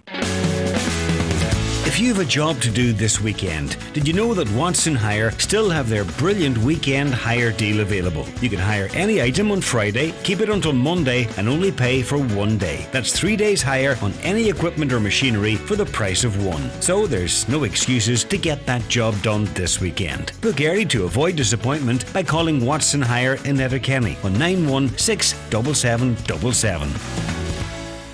Cullen's Fun Fair now at the Shorefront, Buncrana. Come along and enjoy some family fun with Ireland's #1 fun fair. Funcrana, Wednesday, August the 3rd, all rides reduced. Open weekly 6 p.m. to late. Weekends 2:30 to late. Cullen's Fun Fair now at the Shorefront, Buncrana. Okie doke, very welcome back to the programme. Some of your comments on banking. The Ulster Bank has made it very clear about the information that you require to open a new account. Yeah, okay. Another, I have a credit card with the Ulster Bank. Do I have to clear it before I move? I don't know what the story is in terms of credit cards. I'm not sure that's directly linked to them exiting the Irish market. Certainly something you'd need to check. Something needs to be done about the amount of time and information you need to open an account in another bank. Myself and my husband wanted to open a joint account like what we had, and it's a nightmare. Surely the bank should be confirming with your new bank that you are who you say you are and making things as simple as possible for you. Let's get back to being paid in notes in the wee brown envelope. Everyone knows what they had and can budget better. No hidden charges, no standing orders. Makes life simple. I know you talk about hidden charges, but all the information is there, and as much as I can at the moment, I'm trying to avoid those. And you can by switching to certain banks and doing things a certain way. Right, okay. Now, there was work scheduled to take place on the High Road. Irish Water were behind it. Councillor Jerry McMonagle joins us on the programme now. Good morning, Jerry. Good morning, Greg. For those not aware, what works were being proposed? Yeah, there was a replacement of about 150 metres of old asbestos water pipes, and then the reinstatement of the road thereafter. So that was planned for August of this year. And now it's been postponed now and put back to January due to the representations from local businesses, the Chamber and the elected representatives. Yeah, we all want to see this work done. We recognise that it has to be done. Big round of applause that it's scheduled works. It's the timing, and common sense seems to have prevailed here. Yeah, very much so. Businesses are starting to just, get back on their feet after the pandemic. And here on the High Road, we had a number of businesses, in particular the Honey Pot, which, was just starting to build its business back up again after being closed during the pandemic. But, look, doing it in August at the height of the tourism season, and it just didn't seem right. And thankfully, Irish Water, after the representation that was made to them, they've seen a bit of sense, and they've now put it back to January. So, look, we look forward to the much-needed works being done in January. But as we said, it's good that businesses and indeed statutory agencies and the council can work together for a best outcome for all. Obviously, this is positive news on this issue. Is communication between the council elected representatives and Irish Water improving? Yeah, I think it is. There's been a commitment by Irish Water in recent times to have more meetings with the elected representatives, but also they take into account the business, and I know the Chamber meet with them regular, which is a good thing, and it keeps them abreast of the information that they would need and when they're doing works that's going to affect businesses, but also the local community. So it's good that the meetings, and it's the only way to go forward is with a lot of interaction and communication, and it would stop a lot of inconvenience, I think, in the long run. All right, brilliant stuff. Thanks for the update on that, Councillor. I appreciate it very much. That's Councillor Jerry McMonagle. Good news, particularly there for businesses in that area. A caller says, I changed banks from Ulster Bank to TSB, but not all direct debits were changed over, so I have both accounts still open. Ulster Bank charged me €5 to accept money into my old account to cover a direct debit. It's shocking that this bank is allowed to do this when the issue was caused by them. Yeah, that's a real pain. The bank told me I didn't have to do anything. They'd do it for me, but when I called, no one knew what I was talking about. The information was very conflicting. I left it very late switching, thinking it was being done for me. I wonder, is that sort of a slight, not confusion on your behalf, a confusion in the messaging? Is that maybe they were talking about a mortgage and you think it was all your banking? I don't know. Another Ulster Bank told me they have movers to do it for you. Yet when I went back to get the use of one of these movers, they had no idea what I was talking about. Hi all, like to know if anyone knows I lost my farm assets for 13 months because I didn't have cows. I had horses and donkeys, 9 in total, so I had to get cows, but someone wants to cut cow numbers. Okay, I'm not sure about that. I might read that one tomorrow morning when I have a chance just to read over it again there. Hi Greg, with regards to moving direct debits yourself, just to let people know, it can take between 5 and 10 working days for the switch to new accounts to complete, so make sure your timing's right with the money you have in your account. Indeed, so I think what they're saying there is if you have a direct debit that comes out on the 4th of the month, well then maybe switch or trigger the switch on the 5th, so that makes sure that there's enough time has passed that you don't end up with a bounced payment or something, which can, firstly, you get a penalty charge with some companies. Right, some of your comments on monkeypox. The last outbreak of monkeypox was in the 1960s. 20 to 30 died. 10 years later, they discovered that it was a ventilation problem from research that had been going on. The amount of viruses escaping labs is frightening. Hi, Greg. Do you or anyone know if you're booking a holiday flying from Belfast, can you use an Irish Visa debit card, or does it have to be a credit card? Thanks in advance. I don't have a credit card, and I've booked out of Belfast and a number of airports back when I was able to travel a bit, and I've never had any issues using an Irish Visa debit card, unless there's another question within that I'm missing out on. But as I say, the only time I've ever had a problem with booking anything without a credit card would have been car hire, for example. But in terms of flights and everything, I've never had an issue there. Morning, Greg. I'm confused about getting the booster. Is it not the Delta variant the booster is for, which isn't circulating now? It's the Omicron one, so it's not going to help getting this booster. The NIAC, WHO believe that the first vaccine that you got, that there's enough in that to protect from serious illness and death to some extent, obviously not everyone, with Omicron. But that's completely up to you. Do you know what the best thing to do with a question like that there, and I welcome it, by the way, is to call into your pharmacist and have a word with them. They're very friendly, and just say, look, I've a wee concern about this. What's your view? Because I'm a radio presenter, and I try and pass on information I've heard from other people, and I will continue to do that as much as I can, of course. But something like that, when you need a bit of reassurance, and you're to take a jab that you may feel you don't need, is a big deal. So speak to your GP or your pharmacist, but that doesn't mean you can't text us in. But I hope you understand what I'm trying to say there. I had chickenpox 3 times in my life. I'm over 70. Are there any supplements to prevent it? No, they're not. But look, there's nothing to suggest that you've had multiple instances of chickenpox. I thought you only got that once. But who's to say? I haven't a clue. Again, I'm not a doctor, but I wouldn't worry about it if I were you. There's no supplements as such, according to our previous guest. There's enough to be worried about. Maybe you're going to be okay. Right, there have been 20 big bags of grass waste lying outside one of the housing estates by the hospital in Letterkenny. I've seen rats running up along them. It's been lying over 6 weeks. The council said they don't lift bags of waste like this, just tins and bottles. What's going on there? Someone mowing lawns. Right, that's where we have to leave it on the programme today. Thank you so much to all of you who took part in the programme, listened to the programme, those of you who chose to